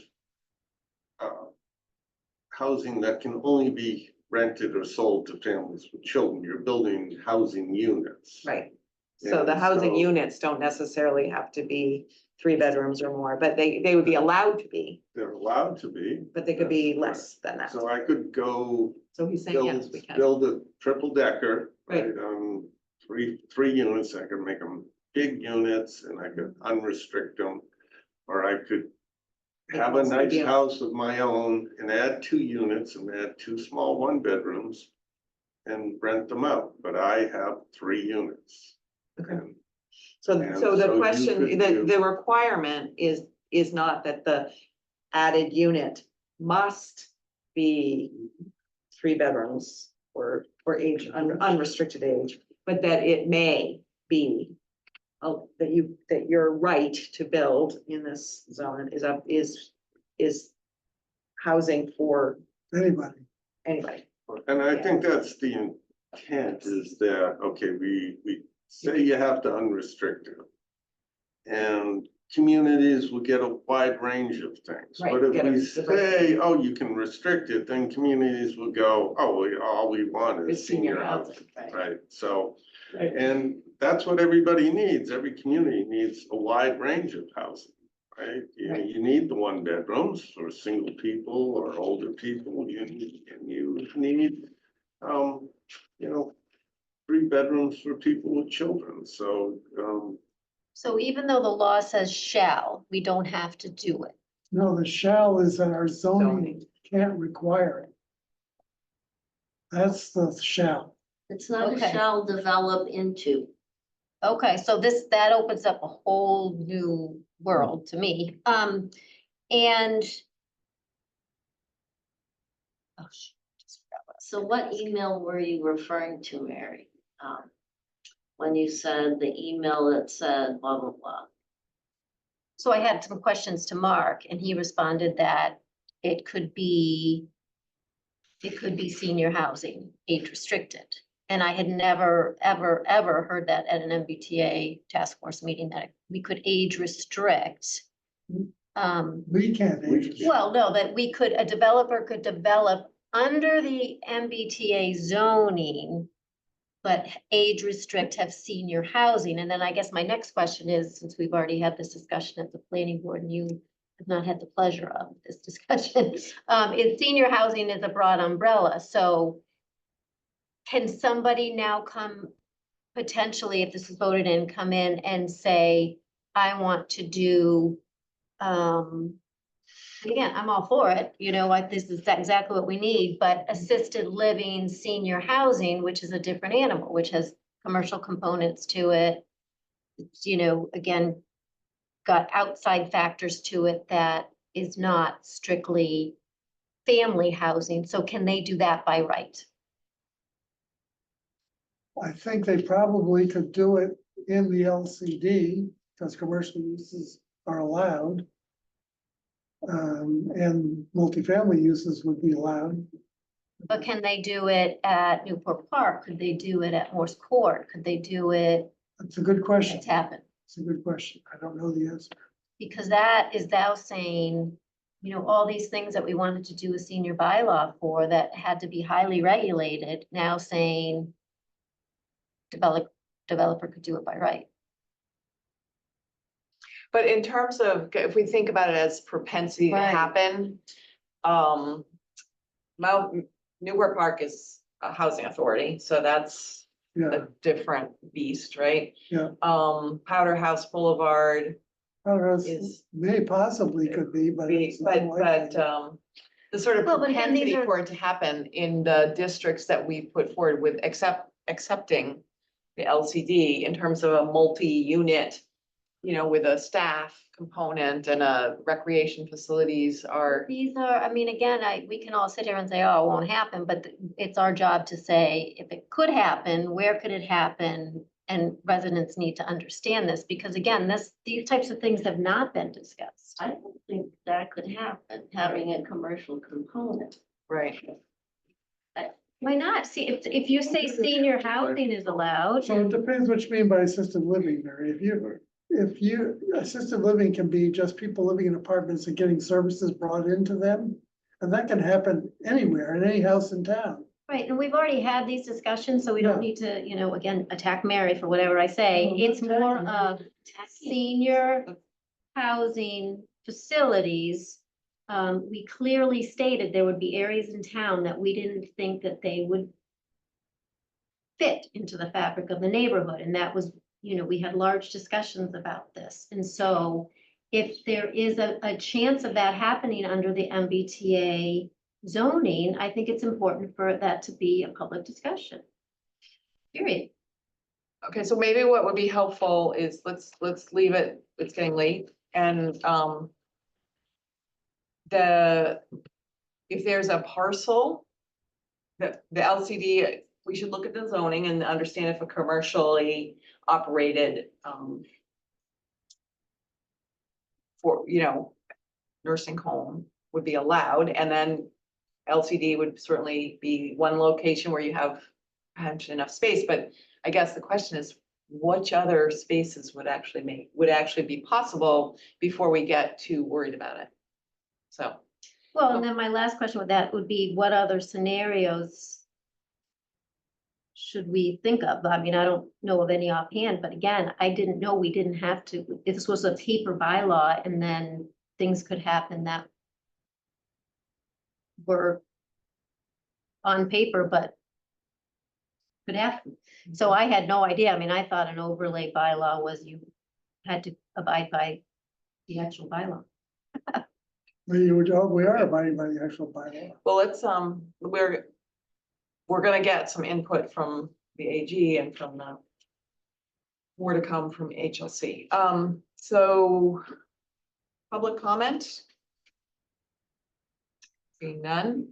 Approval of minutes for June 24th. Ready to vote? Yeah, I read them and the moves that be approved. Okay, you have a second? Read them a while ago. Sure, second. Okay. Any comments? All in favor? Okay, 4 abstain? No? I don't have to abstain, yeah. Okay. Gordon abstained on that. Okay, the last, other matters not anticipated by the chair, actually, I should have anticipated this, but, and I'm just putting it out there for thought right now, but, Peter actually mentioned to me that he thought it would be useful to have a, retreat type meeting where we had a little bit more free flowing conversations. They can't be, they still have to be public, but it doesn't need to be in this room, doesn't necessarily need to be, recorded. So think a little bit about what topics we might do. We've talked about it other times, had planned to do one in the fall. I think we have to get through CST. I know we are really busy, but, we might. So if you have feedback on that idea, let me know. Good idea. Be great. The, upcoming meetings, we're gonna meet on the 12th. I think Sue's, you're here soon. 12th is good. Sue will probably have to chair that meeting, to, finish the, the, 2 dock projects and finish some of the input on the. As long as I don't just like have someone share their screen or anything, because I It's all right. just have this. It's okay, you'll, computer and I don't think they'll be Yeah, sharing the screen. He can, Mark can do it. It's fine. Gail can. You can do Yeah, the we can find it. 26th, okay. Okay, and then, I think we're gonna try to take the 26th off, but still hold it, please. We will let you know. But that's the intent, and then try to finish up cell signaling on September 9th. Right before we get into the, MBTA zoning and retreat. So, with that, I'll take any other comments? I move we adjourn. Okay, do I have a second? Second, All in favor? Yes. I had to be super for a second there. Okay, thank you, everybody. Oh, wait, one other thing I meant to just, look up is the Senate did approve the housing bond bill. It's got in conference,